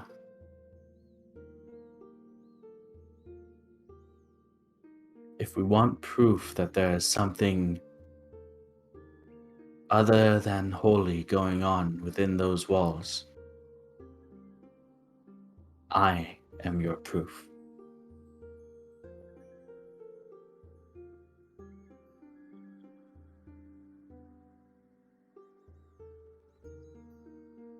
Connor came to me some time ago with an option. He, having himself been a part of a similar, seemingly, organization, turned to the Platinum Aegis, and in his studies and learnings, he has capabilities, the ability to maybe, as you said, Kana, perform an exorcism.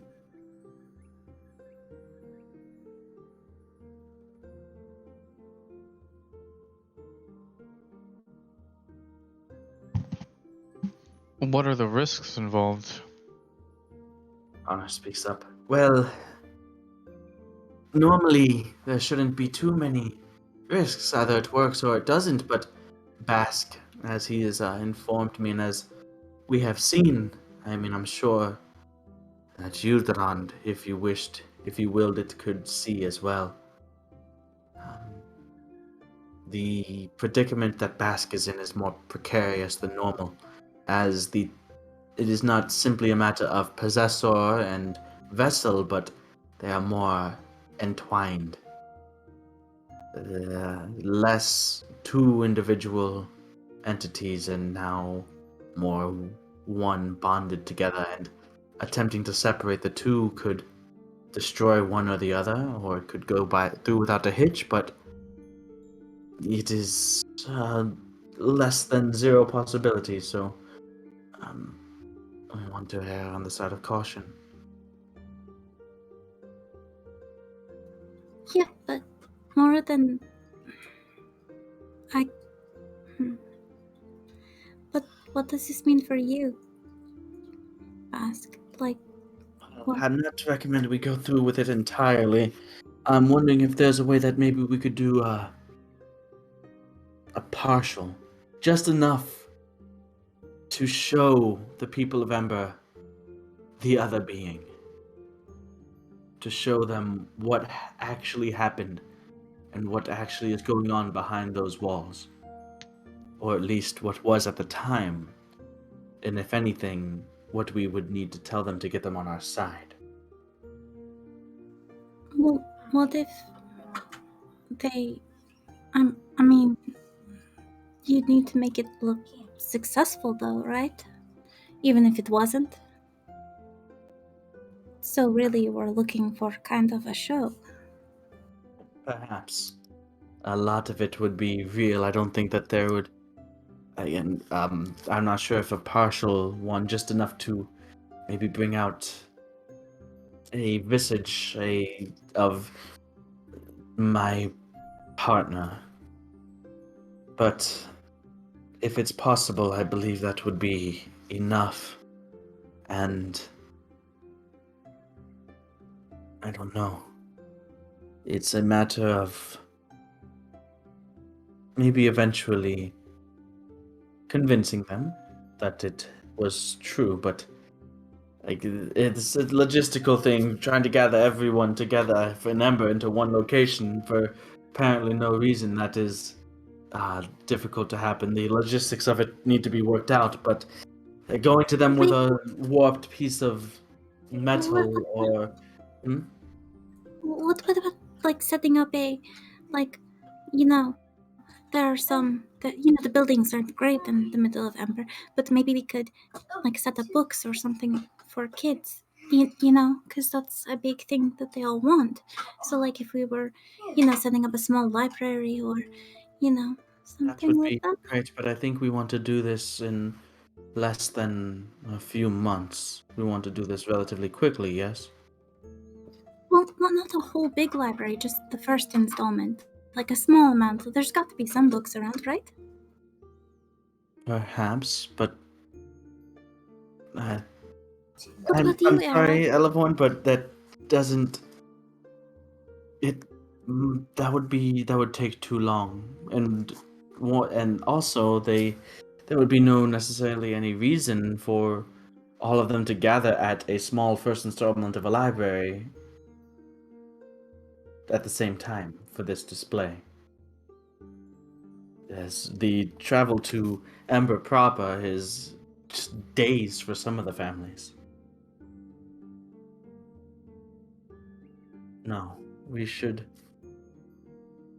probably make some house calls. Perhaps.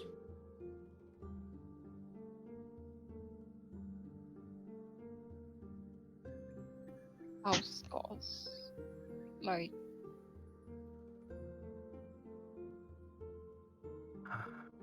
Essentially, my idea is we go around, we show the people of Ember what it is that the Holy Flame is capable of doing, what it is that the Holy Flame has, produced in my situation. And we get the people behind us. If they're behind us, then the monastery loses any sort of influence it has over them. And, we as, me as governor and you as the heroes of Brushburn are not painted as church burning heathens.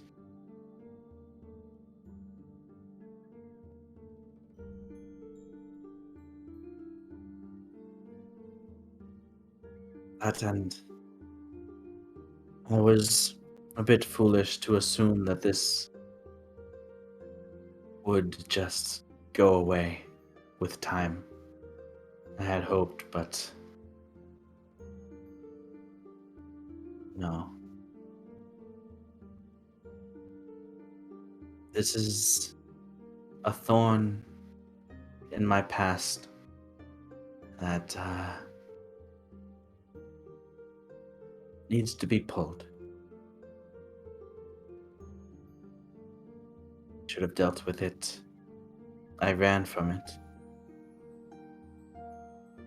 Continued to run when I heard there was an investigation. I didn't confront those that were looking for members of the Order, those that were trying to get to the truth, trying to uproot the wrongs and the inherently dangerous things that we had been doing. Tried to protect them and myself. But seems like it's led to some good people getting hurt, looking towards the other members of the Aegis. And I believe it's time to set it right.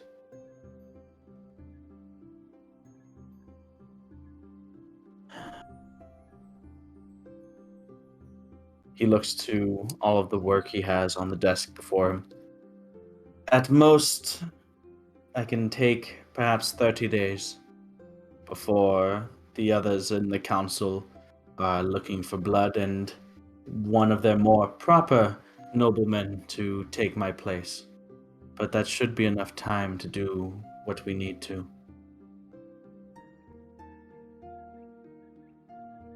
Connor, I know you have duties here in Ambervale.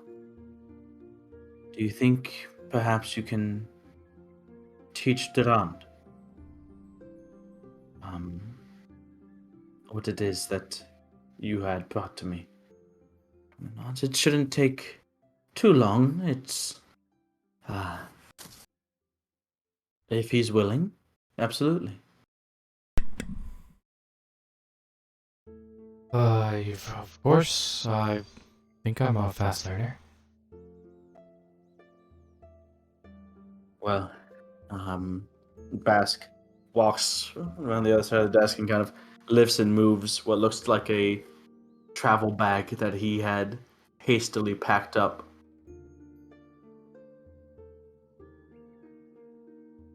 And he's looking to you all and then Elevorn. If there was a faster way, a more effective way, but these are all simple farming folk. Yeah, the promise of a library wouldn't bring everybody to that same place, at least not at the same time. They just want to do this as quick as possible. And though my way might be a little slow, I don't think it's the quickest way. I think it might be faster than getting the proper licenses, going through all the channels, setting up the library, getting word that the library exists. We'd have to probably go around to each of them individually ourselves and tell them that it is available then anyway. So, and he's just kind of rambling off.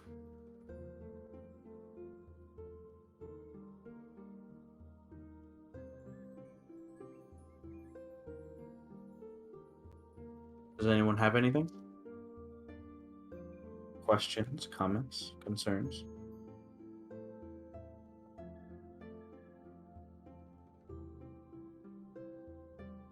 No, does not. Probably what he's about to do. What? To say it. What? Can we get a break? Because I have to use the bathroom. Yeah. So what I was about to do. Okay, good. Break time. Fine.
Yeah.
Doop-a-doop-a-doo.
You assume I ever left? You're always here, though.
So we've gotten a bit off track here. A little bit distracted from the reason why you guys left Amberville in the first place. I guess that happens. Hmm? It happens. Just have Valjean there, like, where'd they go? I mean, Bajang is gonna be like, yeah, they said that they're gonna be a bit late, but this is getting really late. To be fair, I did think that maybe we should send Bajang a message. Yeah, Once we'll we, get there when we get there. at least once we know what the fuck we're gonna do in general. Yeah. Wait, so let me get this straight. Am I supposed to like do it multiple times? What do you mean? Different people's houses At least without warning? that's the plan. Well, not no warning. Obviously, well, that's up to you guys how you want to do it. Fucking scream from the farms. We just go to house, like, Is, Yeah. is that I don't know. Basque Terrier possessed by a demon?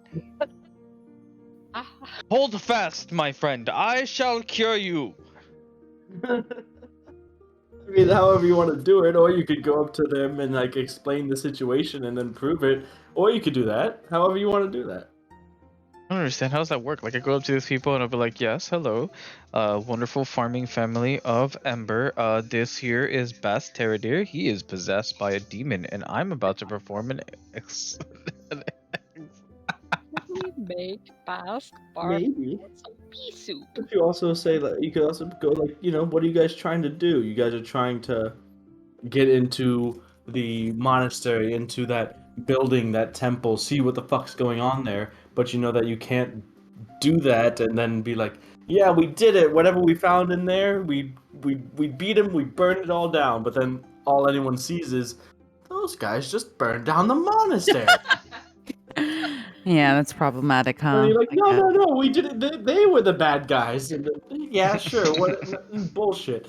So this is just, hey, let us prove to you that we are actually the ones in the right here, and this is a problem that might need solving. We don't know exactly what it is, but let us at least take a look, with you guys knowing and not coming at us later or accusing us of being, it's like the Stones. If who's that? Eden? No, the church burners. True. Oh, oh my. Look, Kinda has a I nice think I ring to it. prefer. We already have all of the the Eden logos and the D20 with Eden on it and everything. So I don't think church burners would fit onto a dice. So let's try to I avoid could try. that. And Good. AKA the church burners. I mean, Neri will just sneak in and set the whole place on fire. I'll There you sneak go. up. There we go. Easy. Whoopsies. We didn't even. Did we get any answers? Nope. Is the problem solved? Maybe. Who knows?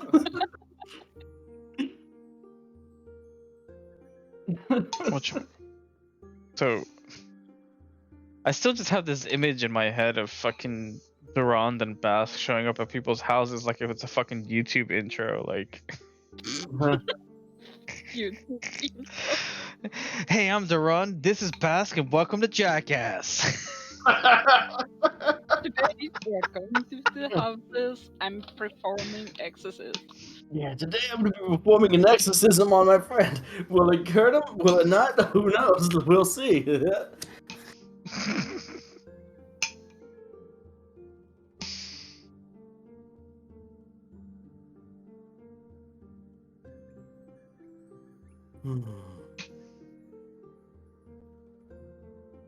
Wait, how long does it take me to learn this?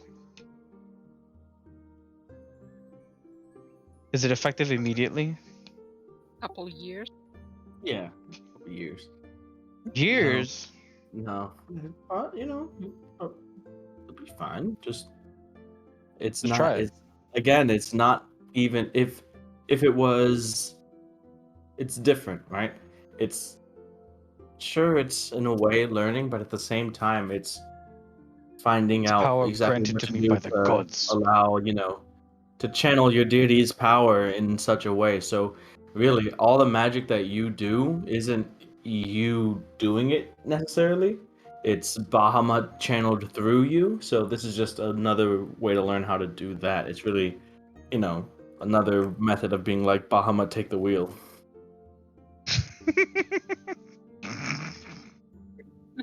Bam, that's the real. Do you have the? Dang it, have you guys seen the video of the dude that's like using a bow as different classes? Oh yeah, I have seen that. Yeah. You saw that, Cele? I just thought of the priest using a bow. Hell him take the wheel. There's like a video. I'll link it in here. I think I could find it. Obviously, the best one is the bard, of course. Yeah, that's actually really cool. Because he has the core strength for that.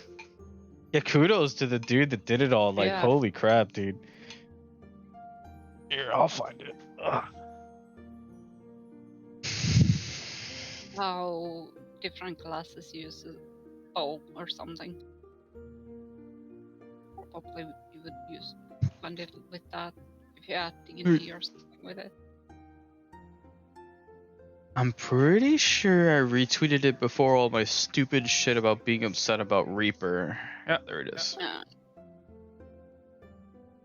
Too many tweets, so little time. I can't remember all. There it I mean, is. Enjoy it. YouTube recommended it for me.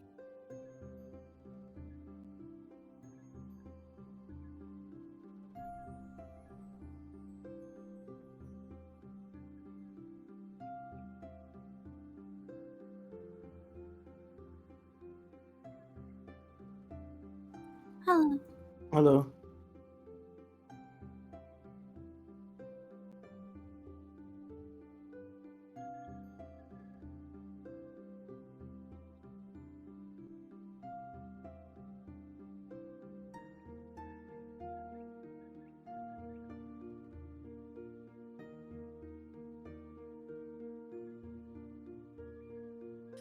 The barbarian. Yeah.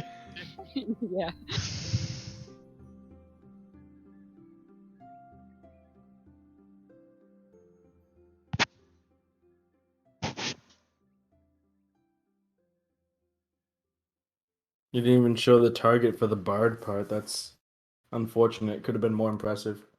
I see it. It's there. I don't think he hits. Maybe that's why I didn't show it. That's not the point. That's not the point. Alright, are we all back? Are we all ready?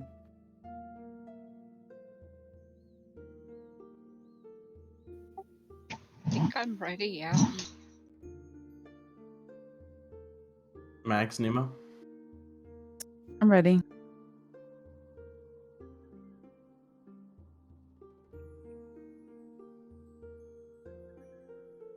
I thought I heard Nemo. A second Yeah, ago. I'm here. Okay. So, getting back into it. Drand, you go off with Connor, and he begins to teach and instruct you the means and methods of forming an exorcism. It's a bit of a take on something that, well, as you know, before Sven found me and saved me, I myself found myself in a cult of sorts, delusioned, and essentially I came to this when thinking of ways to essentially undo some of the things that we had tried to do while I was in said cult. And, well, and he continues to explain to you the nuances of the exorcism, the sort of ritualistic prayers, chants, what to hone in on and sense. And also, he provides you with some vials of holy water, which are important and necessary for the casting of the spell. However, it is currently maybe mid to late afternoon, and you're going to be spending the night in Ambervale, as you have no real means of returning to the Ember area this day. Could run. Just run really fast. I don't think even your, expeditious retreat can help you with that. Sure, for 10 whole minutes. So, is there anything that you guys want to do in Ambervale? You guys are back in your hometown? Kinda? I mean, well, shit, I promised freaking Abel some time. You're gonna Oh. be busy. Or Oh, Yeah. well, true. All right, I'll fuck off. You guys enjoy. I don't have fun. What, Rond? I never expected you to say that word. bad words. Fun. I can have fun. Yeah. No, you can't. Yeah, no, you gave up that when you joined Bahamut. Not true. Anyways. I gave What up were you saying? fun when I joined Bahamut. I'm What the fuck? Joking. It's a bad joke. Okay, yeah. I'm offended. I'm devoutly offended. It makes sense. Checks. I would like to drop off my plants with Travian, Okay. Cool. and cool, then cool, find cool. find Artat and Ricey. And Okay.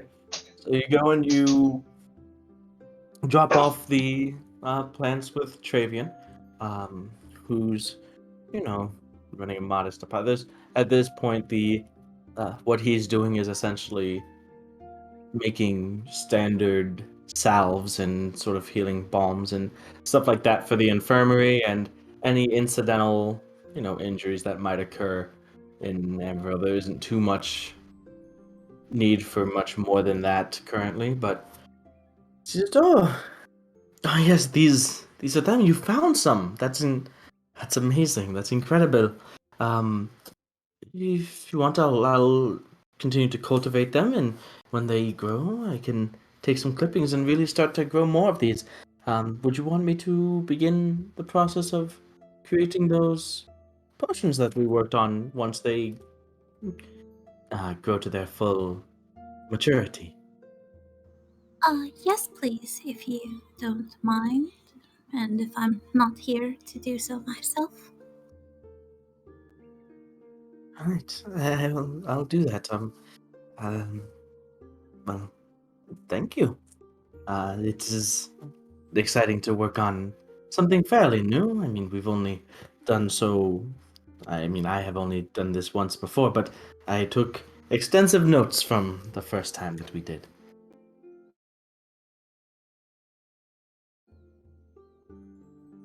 And so, leaving the herbs with Travian, you go out in search of Artat. And you would think it would be really easy to find him. I think he'd stick out, but it does take you a little bit. And what tips you off to his location is the angry yelling of a screaming child, it sounds like. Here. Let me go! I will. Ah!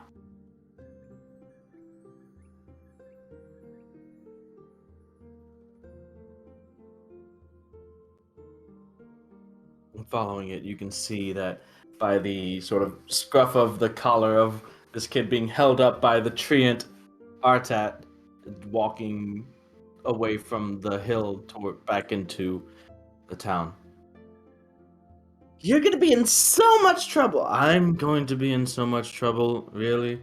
What happens when I tell your parents what you're doing? Just because the smithy is currently not in use does not mean you get to vandalize it.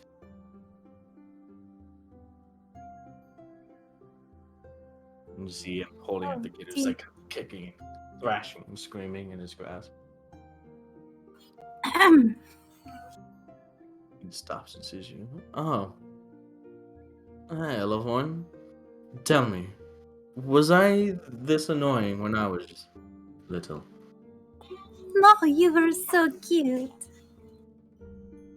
Anyways, yeah, I found him in the smithy area back in the hill, and well, I mean, it's just small things, you know. He's a little troublemaker, but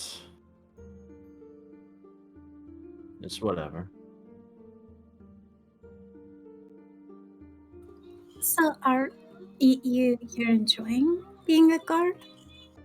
I mean, it is, I have to say, not as exciting as some of the things that we've been through, but I would say yes, it's interesting. I work pretty closely with Basque, and you know, he has ideas, and that's the interesting part, is being a part of that, I suppose.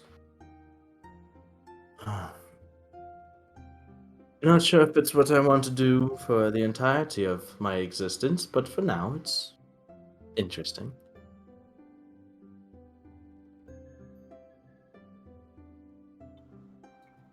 I see. Well, I'm glad that you are, finding enjoyment in things. The kid at this point is just sticking his tongue out at the two of you. Artat looks to him and back to you. In some things, yes. See, Artat's about 9.5 feet tall at this point. You're getting so big. I mean, I'll have to, I guess, stop letting Ryzie practice her magic on me directly, I suppose. Oh no, it's not. I mean, it's trees get really big. You're just. Yeah, not quite to where I was before, but I mean, it's still, I'm different this time around. Like I told you before, the memories are hazy from that time, but they're coming back and uh, in pieces, though it feels different.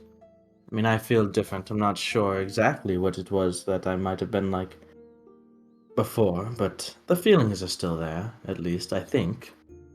It's a little strange. I feel um more connected here than I did before.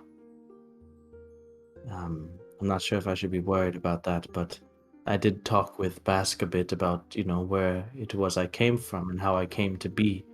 And he explained the seed from the Feywild, the ashes from the phoenix that I was planted in, and all of that. And I think I felt more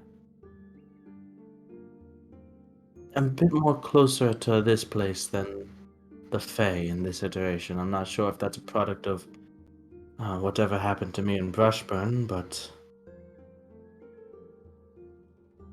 or if that's going to happen every time that, I come to the end of one life cycle and start another, or if I can even do that again. So many questions that I need answers to, but don't necessarily want to test myself. I'm just going to run over and hug him. He kind of places the arm that's not holding the child around you.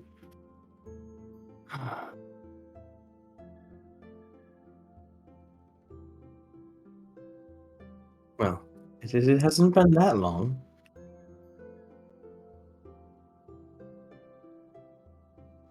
I know, you brought up and talked about a lot of different things, so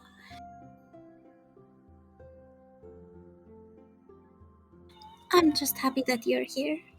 That you're okay. Yes. Me too, I suppose. Me too.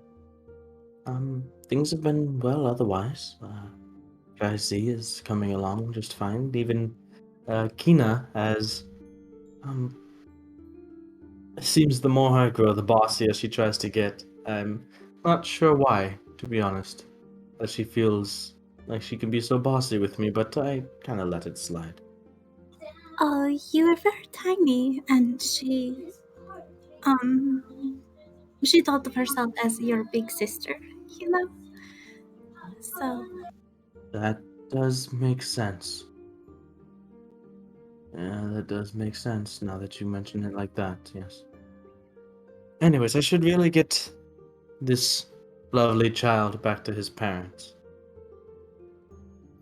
yes, I will let you do that.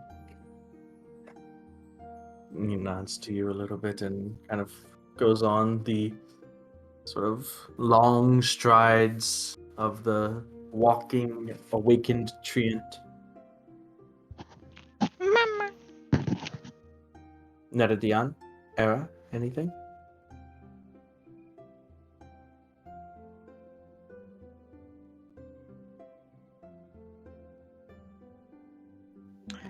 Could I visit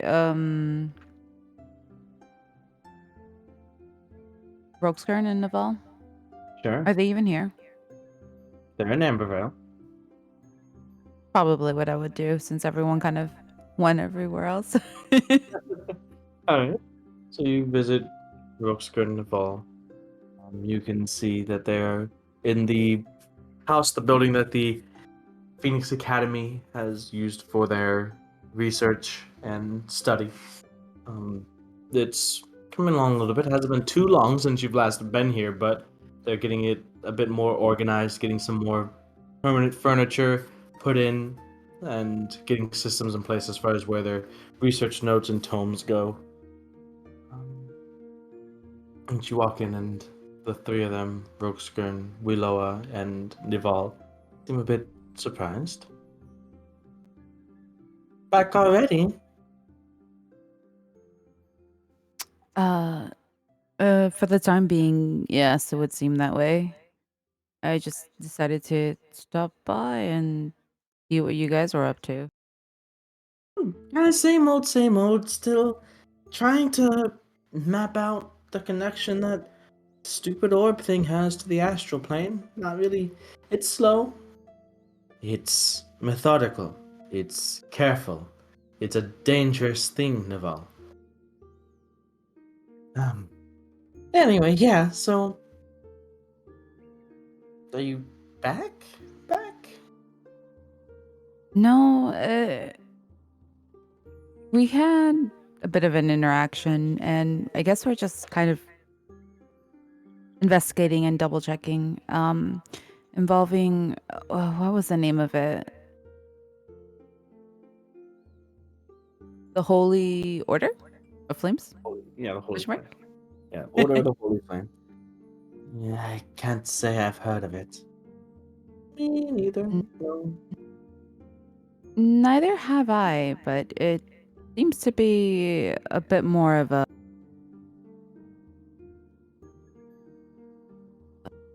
bit of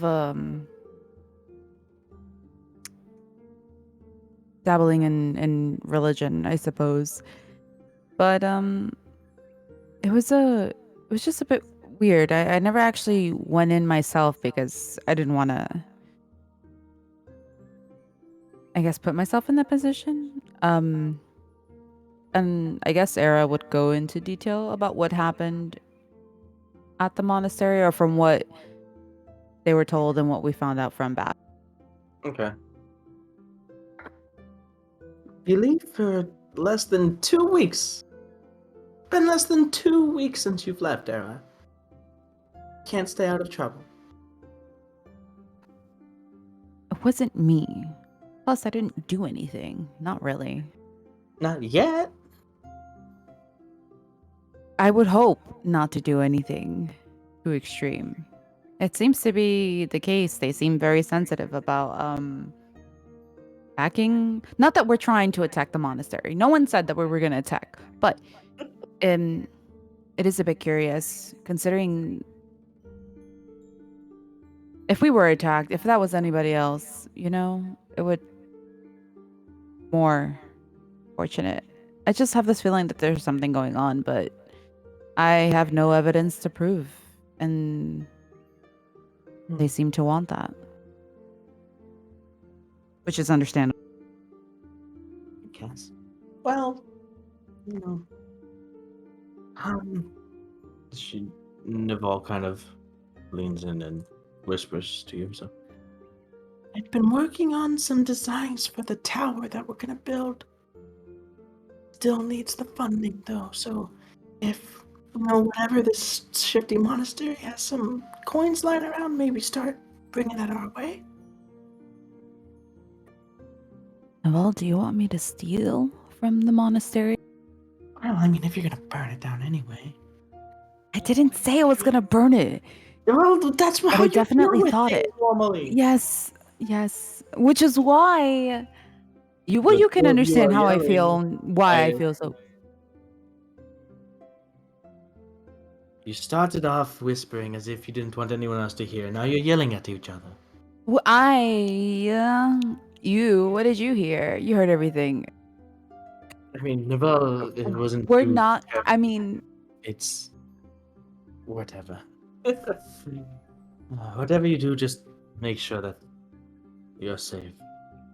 Just, it's nice to see you again, and I would like to be able to do that for however long I can.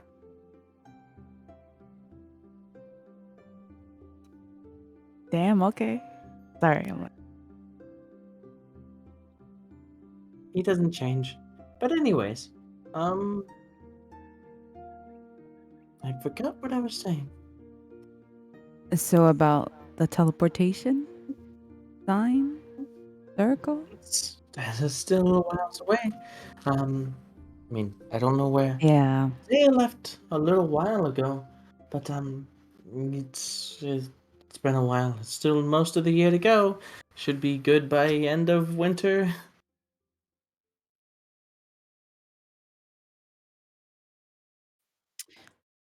Quite a while, but Well, maybe I should go rob them.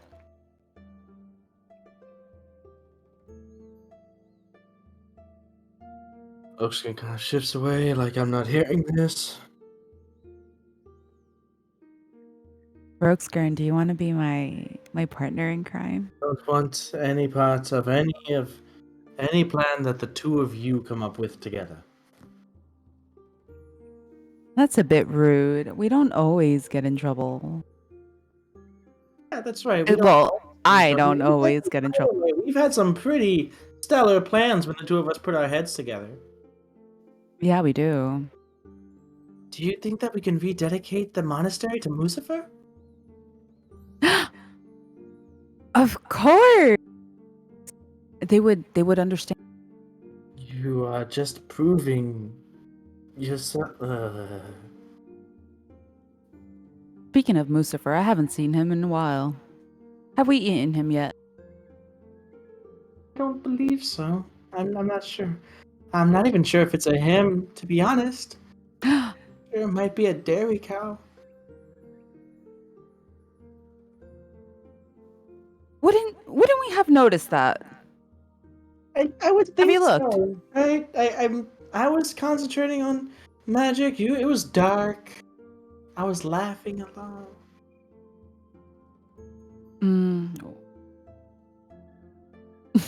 I'm kind of like looking around. Well, I mean, do you currently need help with anything else around? Currently? Yes? No? See, it's not like it was before where you could pass out, especially being the only mages in the town and there aren't many people. It's kind of harder to, blend in with the crowd. I've been looking, trust me, but nothing has. It's, I don't know, small town feels pretty small.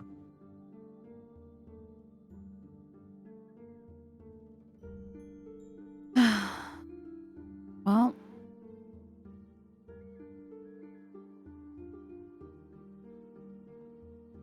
I mean, I guess it's a good thing it's small, isn't it? Now. Yeah. Or at least, well, at peace. But, how much longer until you're done? Or, I mean, for the day? Oh, I think we are pretty set. Don't you want to get a drink? I do. Let's go. The new tavern, as you guys are walking out, the new tavern owner isn't nearly as interesting as the old one. And the door closes behind you. You guys head towards the tavern. The two of you, Rokskern tags along as well. Getting in, you notice the barkeep there is no longer the tall, dark red, green-eyed tiefling man, but instead a more portly, older, sort of partially balding, middle-aged human man. Very straight, matter of fact, to the point. Order your stuff, here's your stuff. Not much of a conversationalist, it seems. But the three of you order your drinks, have some drinks, catch up on the, small time that you've had apart, and just continuing into sort of your harebrained ideas for constructing a wizard tower in Amberville, and the more couple drinks that you guys get in, Rokeskern even joins in with the theory crafting and ideas of this. Can I just note that I am slightly disappointed that he's gone, but that's it. It was nice to have another tiefling around, at least in face value. Yeah, he's gone on to other ventures. Anyways. Naradian. Yes. I think I would like to go find Isaiah. Okay, you can, if he hadn't found you first. I want to surprise him though. I don't want him to see me. I want to sneak up on him. Okay. So you see him kind of, assisted walking with his crutches, like looking around. He's kind of moving around kind of quickly. You can see him scanning the area around, sort of between yours and where Bask currently lives. Seems like he's looking for something. Bit confused why he's doing this, but I'm still gonna try to sneak up on him, and if it's possible, if I can sneak up on him, And you're you, so humor me and roll a stealth check, I guess.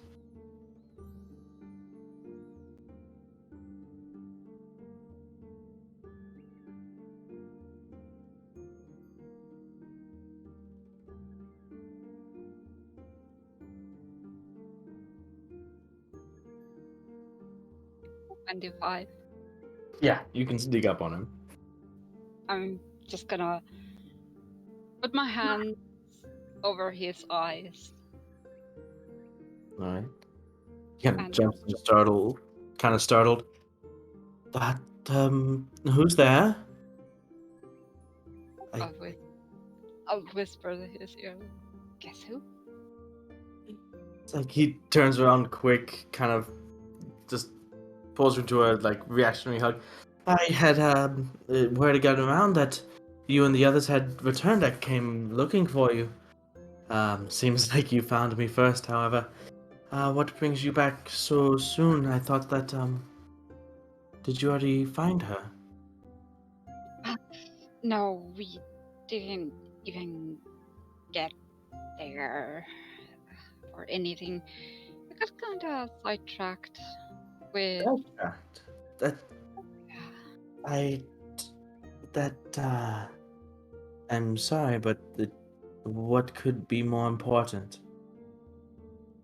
Well, it all started that when we were just trying to get some sleep and some. Did you hear that some guys got teleported via tree here? Heard some things about it. I don't know too much though. Well, yeah, that was because of us. We sent them over here. They attacked us when we were trying to get some sleep. And all of that just led into some investigation. We went to see Bask's father, and then we went to his old monastery, and that place is like wrong. There's something so wrong. Okay, well, I mean, those they attacked you. Yeah, and they had diamonds with them.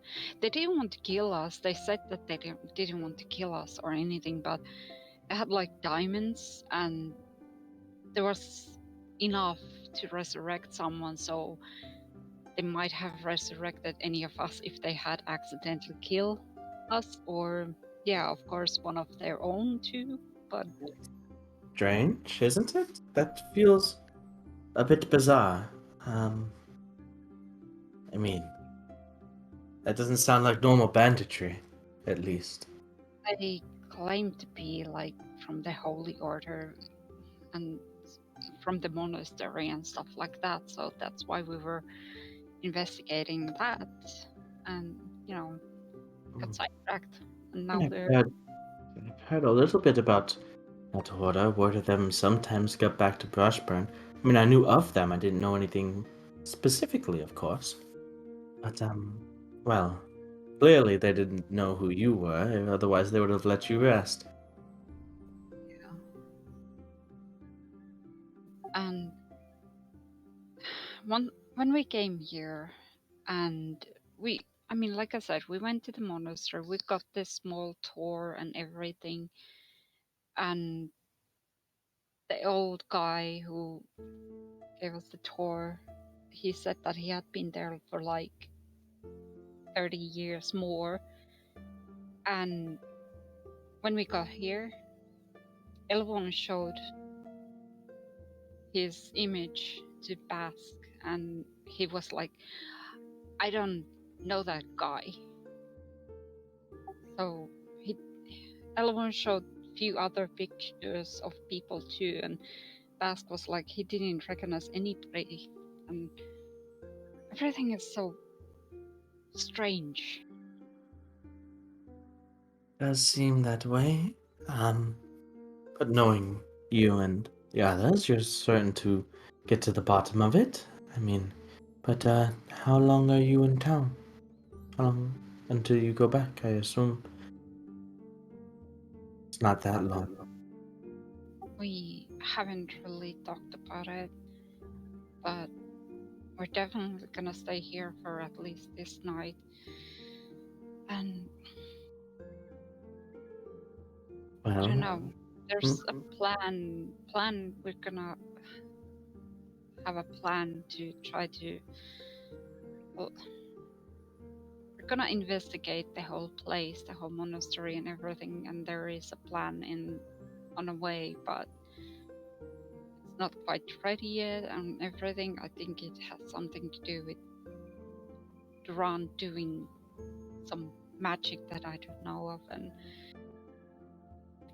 I'm not sure how long all of that is gonna take. So, but definitely we're going to be here for tonight, and if we're gonna leave tomorrow, I'm not sure what time. I see.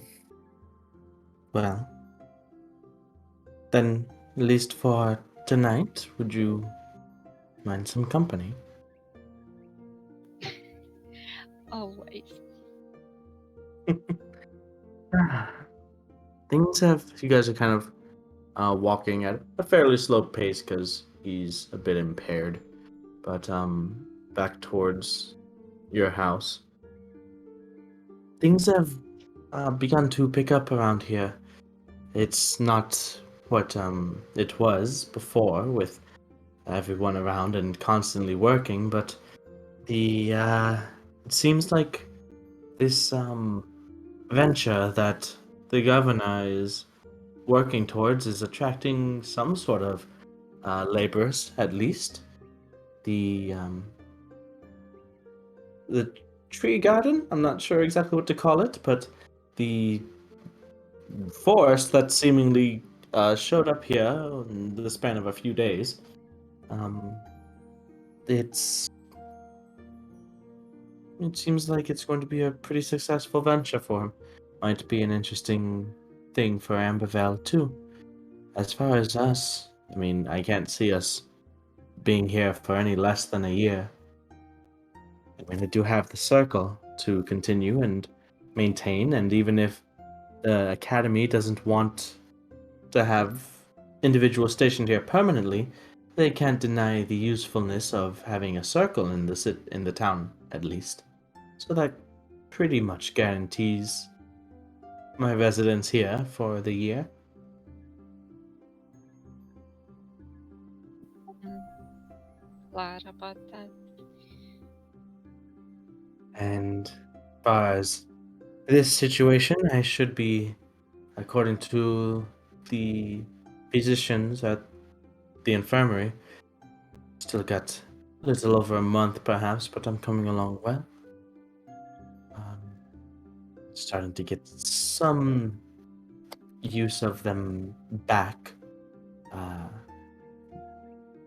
Not too long a day, but I have made a few steps, the things you take for granted, walking.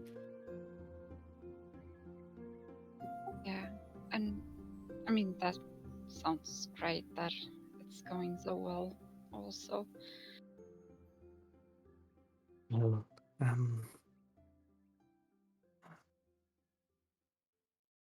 I assume at this point you've gotten to the house and have begun to go inside. I assume that whenever you deal with this monastery endeavor, which I'm sure you you will find a way, as you always have, you'll probably be going straight back to finding your mother, yes? I would hope, anyway. I assume so. Also, yeah, it was the original plan, and we just got sidetracked. So I hope everybody else will still go with me. Take And that. But I guess one thing at a time, eh? yeah, one thing at a time. And the whole ordeal that you're dealing with in the monastery, that's at least a day away, so we'll deal with that when its time comes. Um, for now, you look like you could use a proper bed. Yeah, it sounds good, definitely. And I can almost promise that you won't get attacked while you sleep tonight. Almost.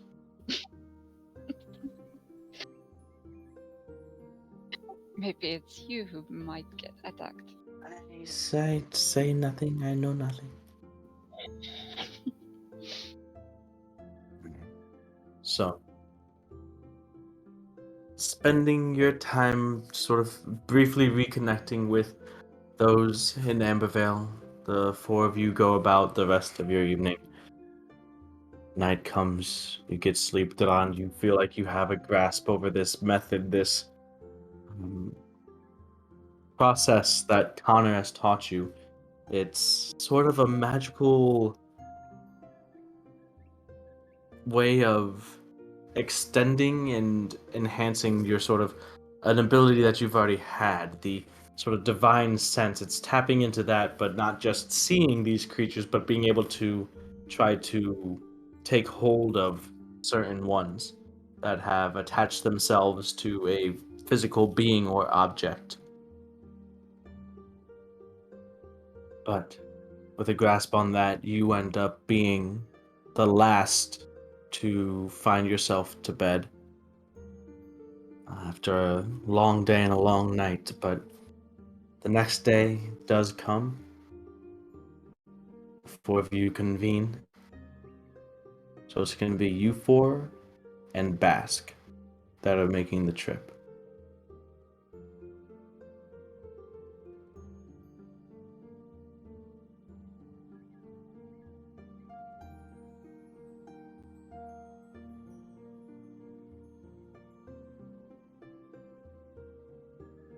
What do you do?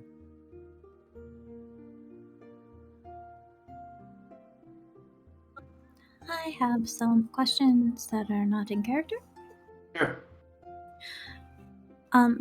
There was a tree that we sent them through, and how far away was that from Ember? And like in comparison, would either tree be more ideal, or like would wind walking? Like, I feel like I would know this, you know. Wind walking definitely won't be faster from Ambervale. The tree that you sent them from, it depends. If you're trying to go to Basque's family's house first, the one that you guys came through to get here would be closer. Well, that might be a good place to start, I guess.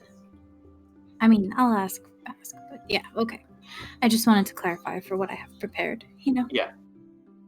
Yeah, either one would be quicker than wind walk for the day. Okay, I just wanted to make sure. 'Cause... Okay. All right.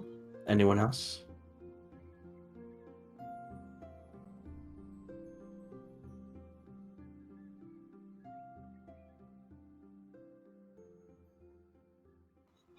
So, Basque, did you want to try to go to see your family first? Because I think, I mean, we could go through a tree. Okay. Um. Yeah, I guess that's a good a place to start as any. It's going to be strange, but I guess it has to be done. Durand,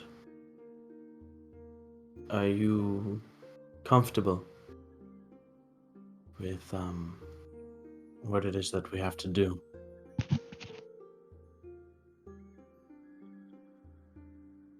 It's complicated. It seems like, well, pretty much exactly as you put it, something that I have to do, but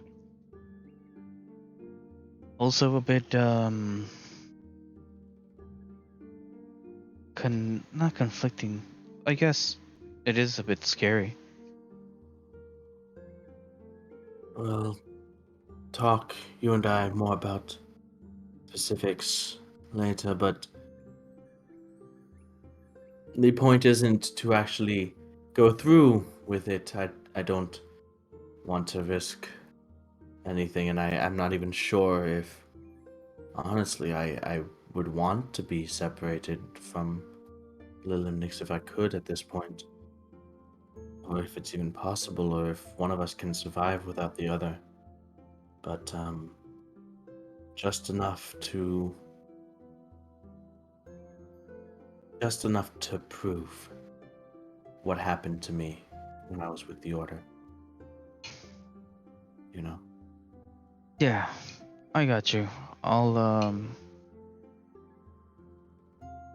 be the utmost careful as possible. Well, I mean, um, looks around the four of you. He's, uh,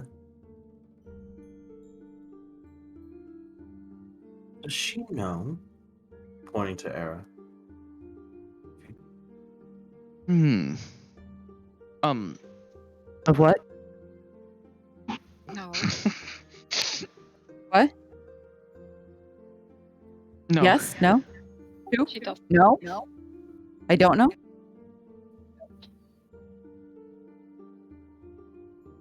At least none of us has told her or anything. Oh, great. Told me what? Did I do something wrong?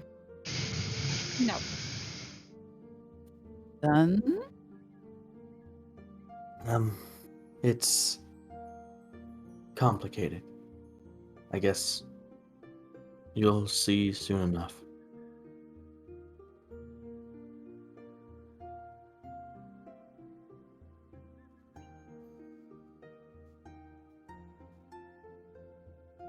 Anyways, I have all my things.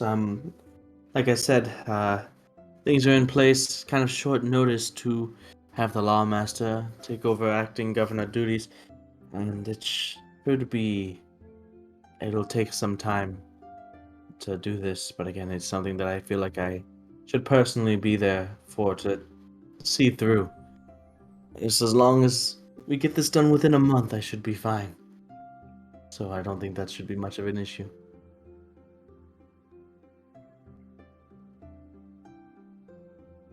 Wait, who's the lawmaster? Do we know them? You don't know him. The lawmaster was somebody that had been sort of agreed upon and put in place by a uh, collective appointment from the council. Thought it was The gonna be guard Trent. captain is somebody that Bryce had trusted, and basically one of the Imperial guards from Crestfield that she had trusted, and one of the higher, like, more senior Imperial guards got transferred to Ambervale to take the guard captain position there.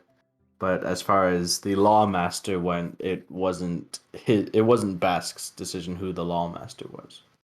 Hmm.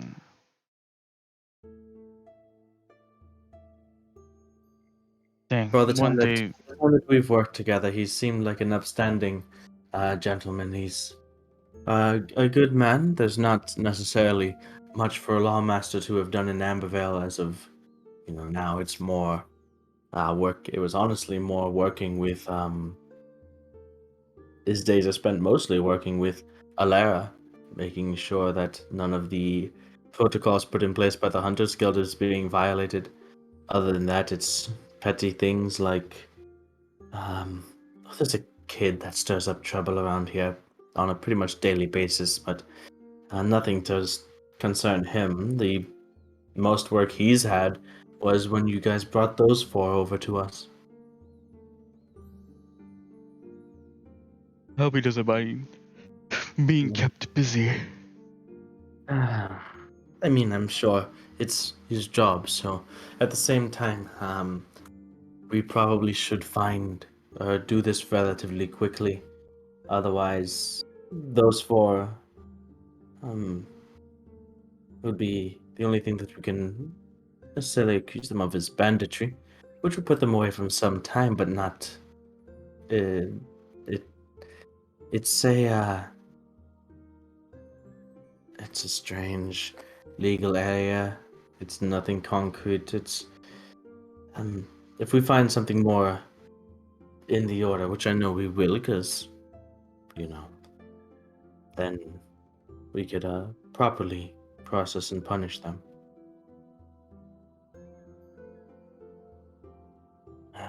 And Ambervale at the moment isn't necessarily equipped to handle prisoners on a permanent basis. We'd have to send them normally to Brushburn, but I would think that Vassal. That's all logistics I don't need to get into right now. Elevon, if you're ready. Of Sorry, course. Governor brain taking over. Anyways, so you guys find the tree. Elevon, you cast the spell, and you exit the same place that you had come through the day before. It's morning time. It's fairly early. Bask looks like he's going through memory lane, pretty much. Being familiar with at least the landscape of Embra and being familiar with it. Takes a deep breath. I believe I know the direction of my family's farm from here. We're not too far from the monastery, are we? Mm-mm.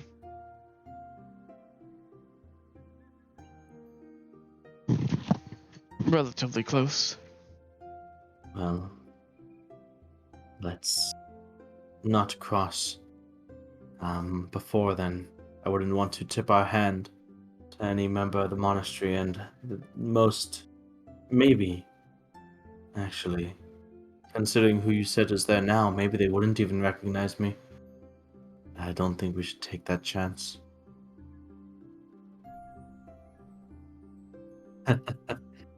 As you guys begin to walk. Ah. Back when we met, I was worried that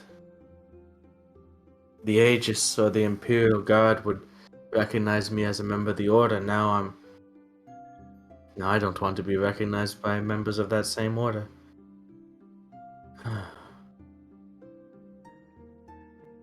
So, you guys travel. It takes you a couple days on foot to get to Bask's house.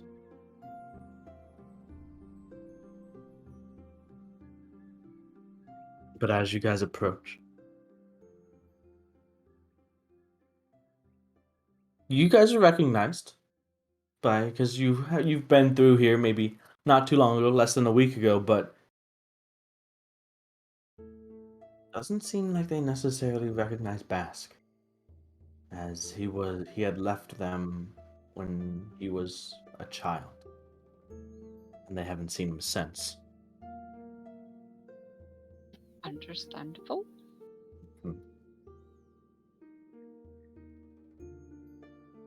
But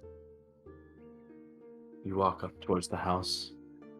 You find Von Terradir, Bask's father, and he exits the house to confront the five of you, this time not armed.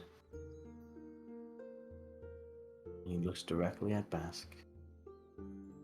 Your eyes begin to well up. And he just pulls him into a hug. Oh, look at you. Look at you. Okay. Hi, Dad. I haven't been in contact. And they reconnect for a while. Vaughn goes into, how you guys explained to him what he's been through, what he's been doing. And just that he's proud of him. On a serious note, Dad, can you gather everyone? There's something that we need to show you. Something that you need to see, something that you need to hear. And so within about 20-25 minutes, the nearly 24 Terradiers and the wives or husbands of Terradiers and the children of them are all gathered in the area outside of the house. It's late morning.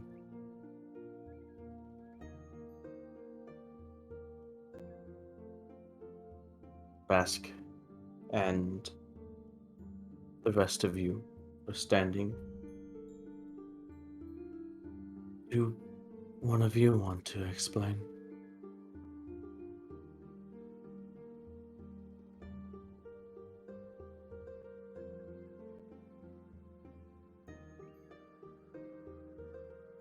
I would be just looking at everyone else.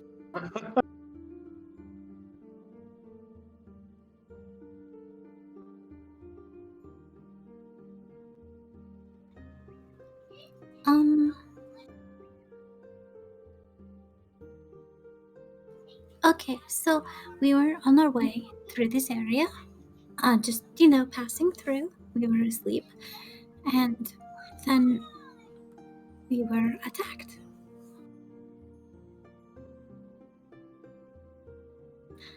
by 4 people from the Order of the Holy Flame. And while they said they didn't want to kill us, they also didn't want any of our belongings. And nor would they tell us why we were attacked. We did nothing, as far as I know, wrong.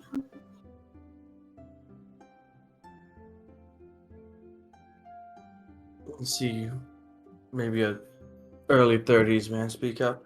Are you sure that them folks are part of the thing, the Holy Flame? I It's thought your related. order that. I'm partially sure. When they attempted to capture us, a bit after, I did use some magic to get some information out of them, and it's only then that they mentioned the monastery. Well, what I'm saying is, seemed like the order went through some hard times recently. We've even had some former members come by here a few months past looking for handouts and food, a place to rest their head. I mean, I don't know the exacts of what happened over there, but it seems like some of them may have turned to banditry.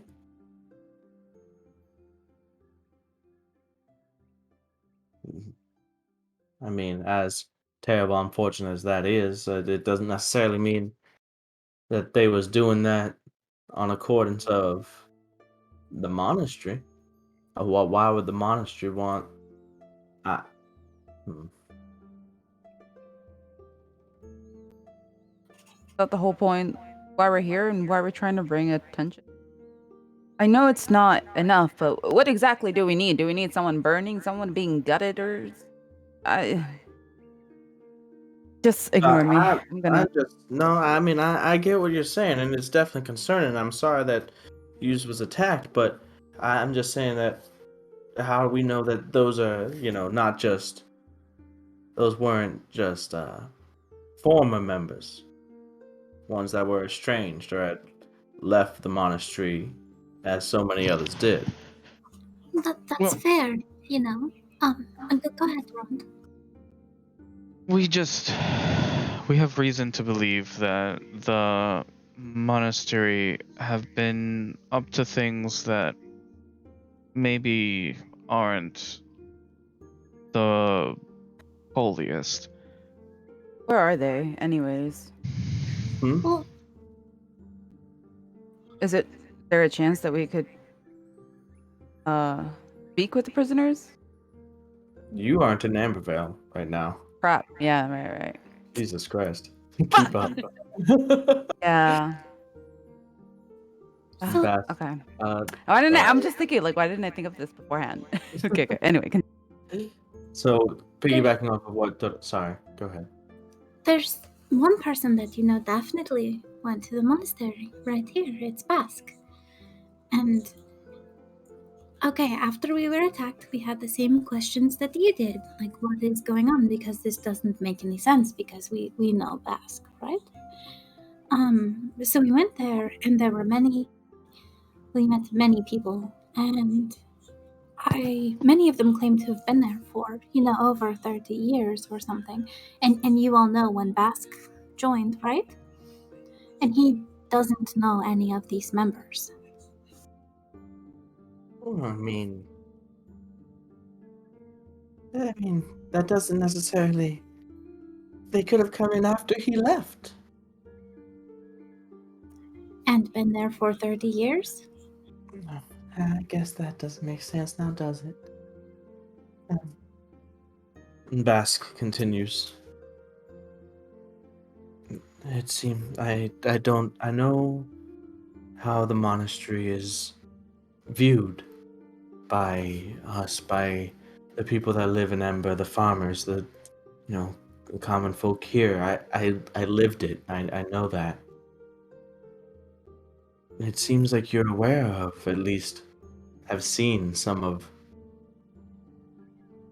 the effects, the hard times that the monastery had gone through not too long ago, but have you ever wondered why that happened in the first place? Why there were members that were leaving or cast out or estranged from the order? Why they went through that time of turmoil? And, well,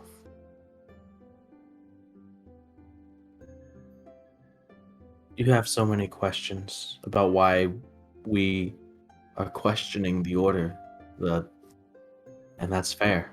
That's fair.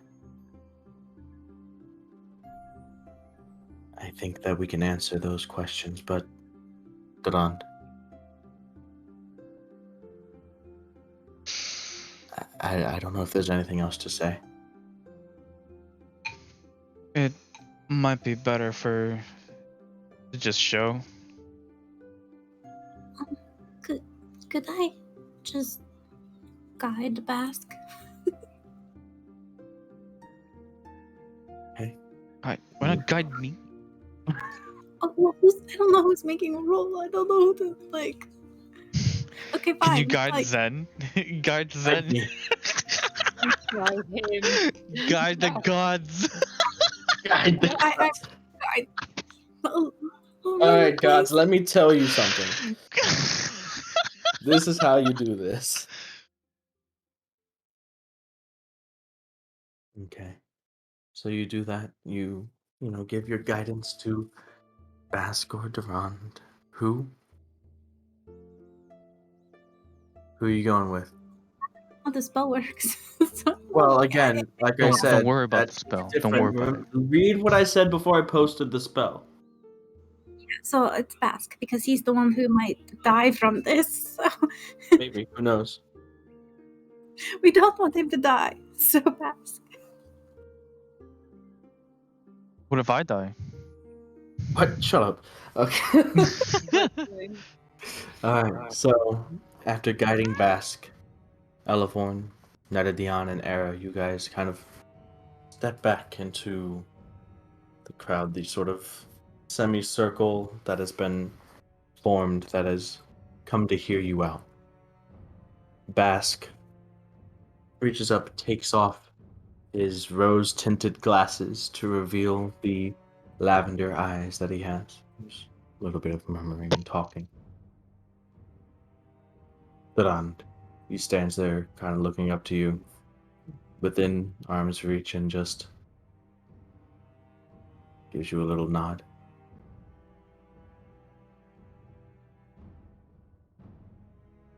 I'll put my hand on him in casting the spell. So, pulling out the holy symbol of Bahamut and placing your hand up to,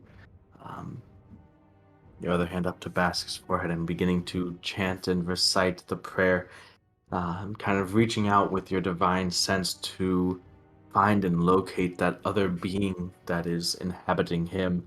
You begin to sort of latch on to that entity, and you can hear and feel Basque's breathing begin to be more labored.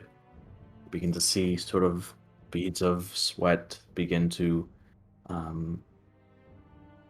procure on his brow. After a minute or two of the chanting of the spell and really trying to find and wrench this other spirit free, I need you to go ahead and make a spellcasting ability check. So intelligence, please. Just an intelligence check.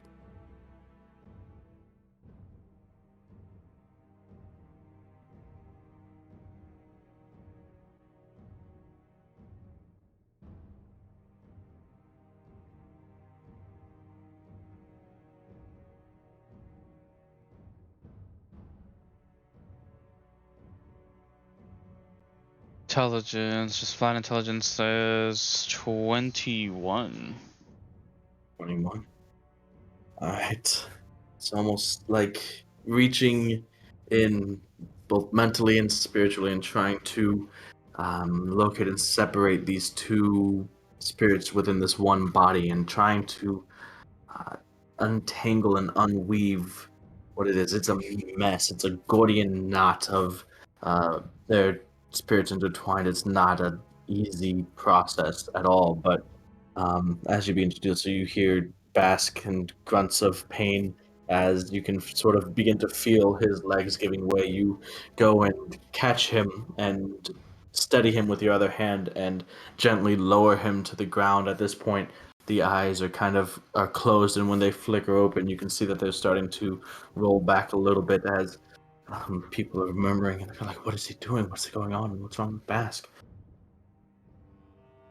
But you continue the prayer, you continue the chant, and you hear as Bask lets out a gasp of pain. You kind of begin to slowly, like, you hesitate for a moment at this. It makes you kind of inadvertently react, but yeah, no, keep going. After another minute or so, you hear another scream. This time, the sound of pain, the agony, is a mixture of both Bask's voice and a female voice harmonized with it. At this point, everyone is starting to get worried. It's like, well, what are you doing to him? He's looking to this, the whole thing. Durand, you are basically tuned out. The only thing you're focused on is Bask in what you're doing here, trying to make sure that they are safe and that you do this safely. So everything else outside of it, the only thing that you can hear at this point is Bask right in front of you and the blood pounding in your ears. But the rest of you, you have people kind of like holding on to you, almost sort of like shaking you. Like some people are stepping back a bit. People are like, "What's going on?" Like, we don't. And He wants us to be okay, right? So everybody hold hands and think about us being okay, all right? make a persuasion check. Calm them, really. And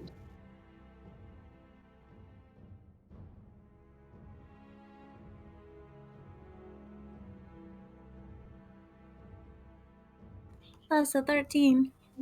13. I rolled a 7. So there's an immediate, like, sort of resistance to do what you say, but you heard her. You heard a woman said. Come on. And Vaughn begins and takes Elavorn, you by the hand, and reaches out and grabs another person. As Daran, you continue the chant now, maybe 10, 15 minutes in, the Bask's clothes are drenched in his sweat. There's another, at this point, the voices that are coming, the screams of pain, are one's Bask voice, one is this female voice, and then combined and mixed somehow, sometimes harmonizing, sometimes discordant with one another. At one point, Bask suddenly jerks and his back arches unnaturally as he just stands there in pain. It's hard for you to keep going, but you continue to push onward until you all see what looks like a female fiendish creature, almost like a hologram type effect, translucent, but being sort of lifted from Bask's body, not fully disconnecting, almost like it's tethered in a way. But you see this form physically, and this is the first time you've had interactions before. At least some of you, I believe Elevorn and Nedadion, have heard the voice of Lilimnix before when Bask had previously been slain. This is the first time that you guys are seeing the creature that inhabits Bask's body.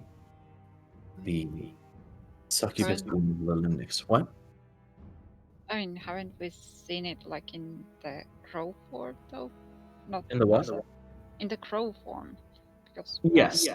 Yes. You have seen it in that form, yes. But not this form. Not the natural, pure, fiendish form. And Durand, at this point, you feel like if you go too much further, you begin to sort of feel in your connection, your divine sense, the sort of like threads, the meshing of the two spirits together begin to sunder and split and tear. And you know that it's at this point that it might be too dangerous, too much of a risk to either Lilimnix, Bask, or both. And this is enough. The point is proven, and you begin to ease back and ease the merging of these two souls, these two spirits, these two beings in the body back into one. The labored breathing and the grunts of pain begin to come back into harmony until eventually the female voice begins to fade out and it's just Bask. His body eases back down to a laying position. The eyes sort of roll back to the front as he seems pretty drained, but as you kind of are holding your hand there and like the other hand resting behind his head, he reaches up and just grabs your hand with his. Did you do it? Did you do it? I think so. Alright. Pretty confident. Yeah. Water. Please.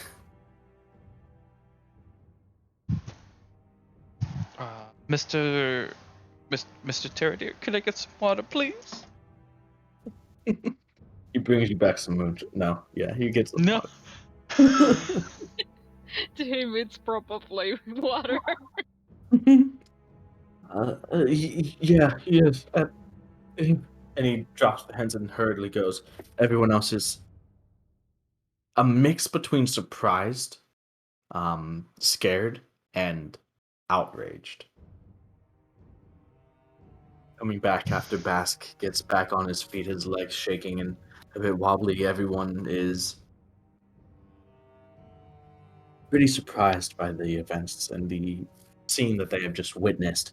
But at the same time, once they start to process and comprehend what it means, what it is that they've been donating their money and basically putting up on a pedestal as the representation of their faith in Palor in physical form, the monastery, and what it is that is actually going on there, or it had actually gone on there, as Bask explains the event of that night, how the monastery, its devotion and worship of Palor was just basically a cover for research in demonology, and how they had gone too far with it, and that he fears that the current occupants, the ones who have taken the reins since Kestor von Grenist passed on that day, um, might not have those good interests at heart.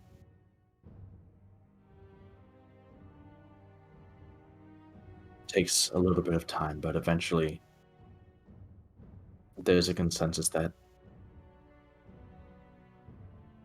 they want answers. Answers from the monastery. And as you guys come down and calm down, you can see that many of the men, some of the adult women as well are intent on going to the monastery with you to make sure that to get the answers that they need, whether the monastery wants to give them or not. I'll make them give them answers. In time, I'm sure.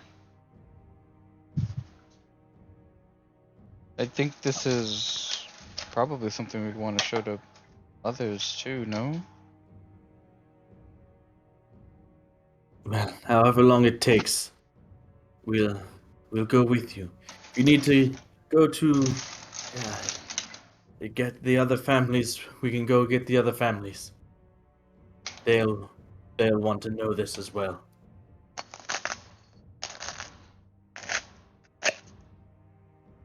Yeah. This is more important. We give them our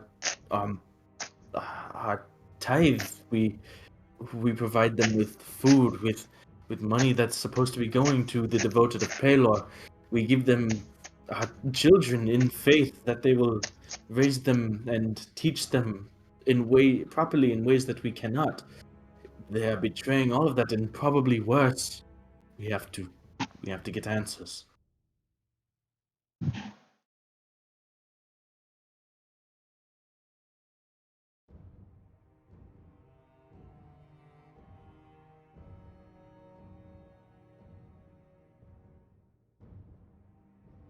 So, with members of the Terrier family following you, you guys continue to the next nearest house. Takes about a day, but within about 2 weeks' time, going to each of the farms and the large families that make up the community of Ember, and doing this again and again and again. You head towards the monastery with what can only be described as an angry mob behind you.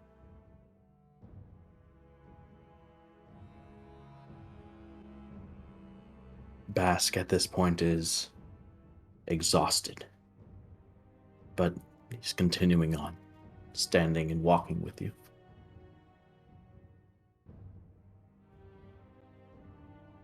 The 5 of you, as well as perhaps anywhere from 60, 70 of these farmers, these members of the community of Ember behind you, approach the gates of the monastery.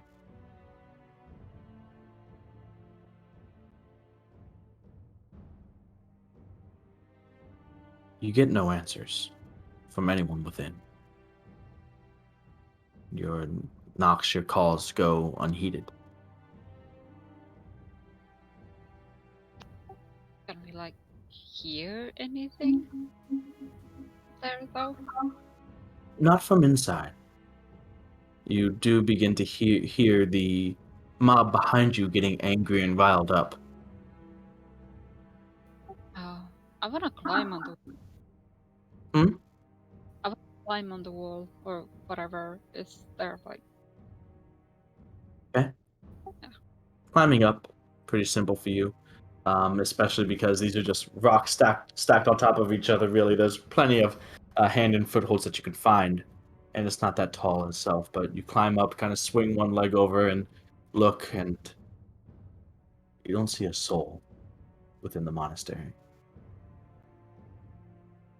So go down to open the door. Okay, easy enough. You go down, you open the door as it seems like the others were trying to go and raise their pitchforks and break it down themselves, but, work smarter, not harder.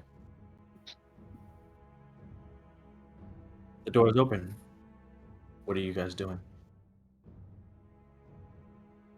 I'll be just like after opening the doors, I'll be just like stretching out my arms to my sides and like being like, just nobody here, as you can see, and then I'll just turn and look at the building that we weren't allowed to go in. So turning around, you see that directly in the center of the little hamlet, this monastery, is that two-story temple that you have been denied access. The doors still closed, the windows stained glass that you can't see through. But sort of waiting behind you is the mob. You're not sure how long they will remain ruly before they become an unruly mob, but well, go on. Let's get these answers.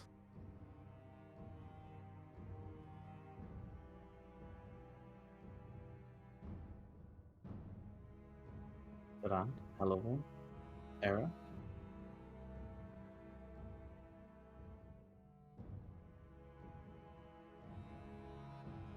We're not really in a position to say no. Let's, here. How about you guys wait here, and we will make sure that there's no immediate danger, okay? We're going to go There's check some. around. Okay. There's a few people that they've made this journey. They want to be involved in getting their answers, but they're talked down by some of the more level-headed individuals. So if it's all right with you, I'd rather come with Bask, speaking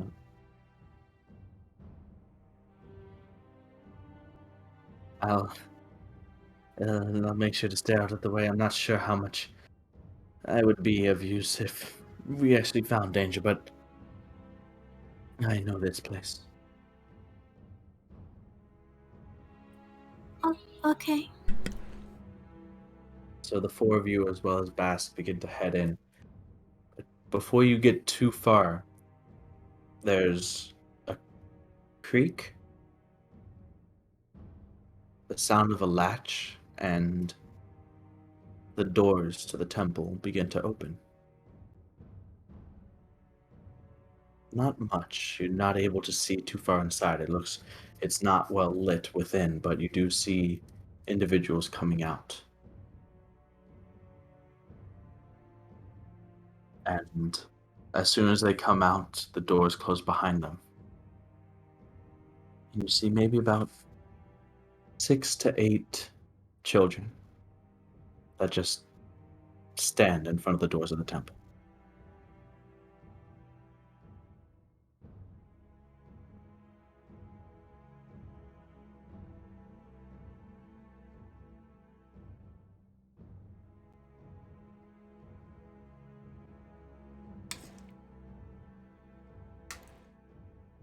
You hear a woman's voice from the mob behind you. Is that Kayla? Kayla, honey! And she begins to run into the monastery past you guys. Towards I'm the... gonna grab her before she gets any closer. You grab her and hold her back. Say, Kayla! Kayla, it's mommy! Come here, just come here, honey, it's not safe. Children, don't react.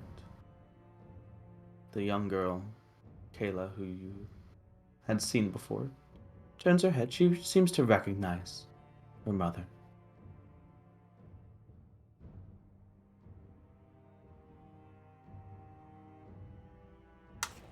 This is not okay, right? I mean, this isn't normal. What's... Just say something, Kayla. Please, just come to me. Say something. And you're still kind of having to hold her back. All of you. Weeds. All of you. Oh no. What is that? Hmm.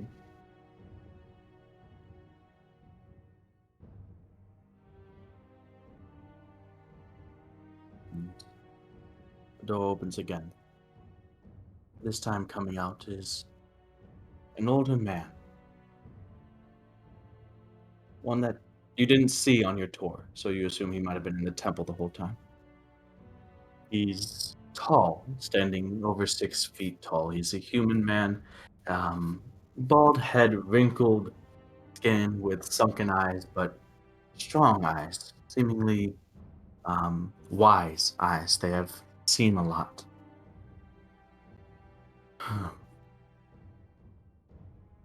Enforcing your entry into the monastery, that is... I see. Looks to you. I've heard the heroes of Brushburn and heard of you, Basque Terradir, but of course, you probably already knew that, didn't you? And Basque is looking wide-eyed at this man and just almost in disbelief. I'm sorry, allow me to introduce myself. My name is Castor von Granist. I am the father here at the monastery. And you are trespassing. And that's where we'll pick up next week. Necromancy. Well, I don't think it's that hopeful.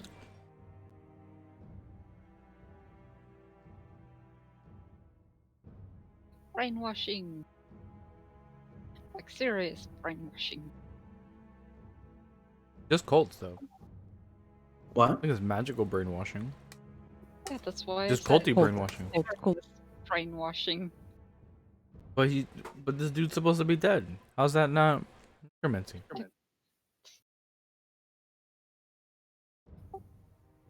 He had to be dead. The way that Bass described everyone at the end of whatever the heck happened to his story, no one can live. Should have just burned down the place without, going back to Ampeville and stuff.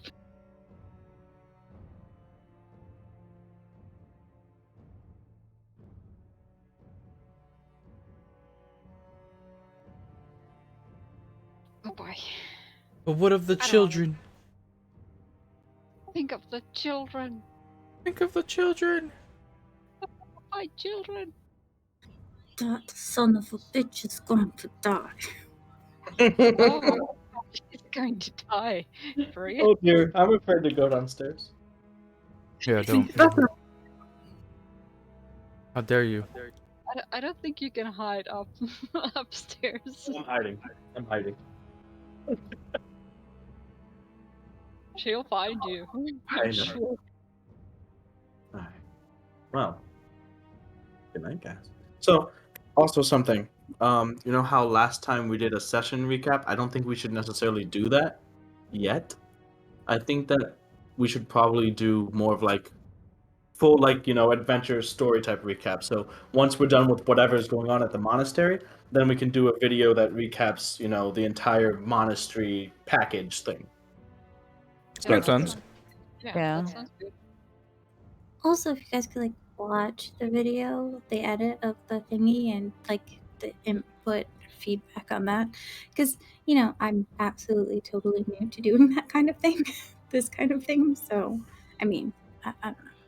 Or if dude just wants to do it himself, that's fine too.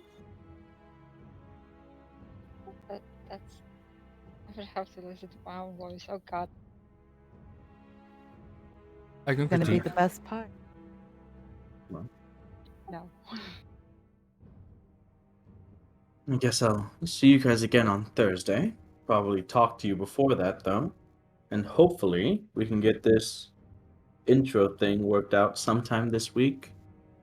Maybe. Maybe if Can't I'm hear cured you of my guys. depression. Oh my god. Yeah. You need. Go ahead. Do it. It will cure you. Doing it won't cure me. Why not? Hell no.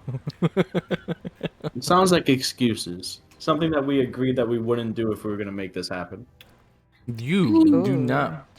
If you do not legitimately believe that I'm depressed, I don't know how to explain it to you anymore. I was gonna say, if you decide that you want to pare down what you want to say further on, that's fine too. You don't have to make it. It needs to be redone, either way. So don't feel like you have to make it fit with what I already made. I Correct or will wrong? probably make it work anyways, because asking me to rewrite something is not gonna work right now. Oh no, you don't have to rewrite it. I just said like if you didn't like because it goes. I don't know. Oh, with It's the just, no, okay, I get you. Yeah, so like if you yeah. wanted to pick what you want to say out of that instead of saying all of it, or I mean, it's entirely up to you guys what you guys want to do. I was just saying that don't feel like you have to work with the video that I already made because it has to be remade anyway. So don't take that into consideration. Basically, say your stuff exactly how you want to say it, and I think that we can work. And Nemo, is that what you're saying? You can work with like how they say it and make that. Yeah, it'll look much better redone with Oh. timing it with how you speak. Okay? Mm. Does that make sense? Yeah, Yeah. makes sense. So get those voice recordings. Dune, I'm We gonna can subscribe practice your together to Durand. There you No, go. I'm Yes. definitely doing this by myself. Yes. Do it. There's You're gonna have There's to make really- him, Max. You're gonna have to make him. So I will. do it. Thank you. I appreciate I'll it. I'll even go first, Align, and then I'll let you Do not have use your my full slave Durand name. moment. Don't use my- Don't use my slave Yeah. name. Oh boy. Hey, But yeah, the audio is like the foundation of it. Like really, it needs to be built around that. yeah, I agree. Duh. So All right, baby, please, Godspeed. Get please, to it. please, please do that, or try to get that done this week. All right. See you guys later. Adios. Bye. Good night. All right, that work?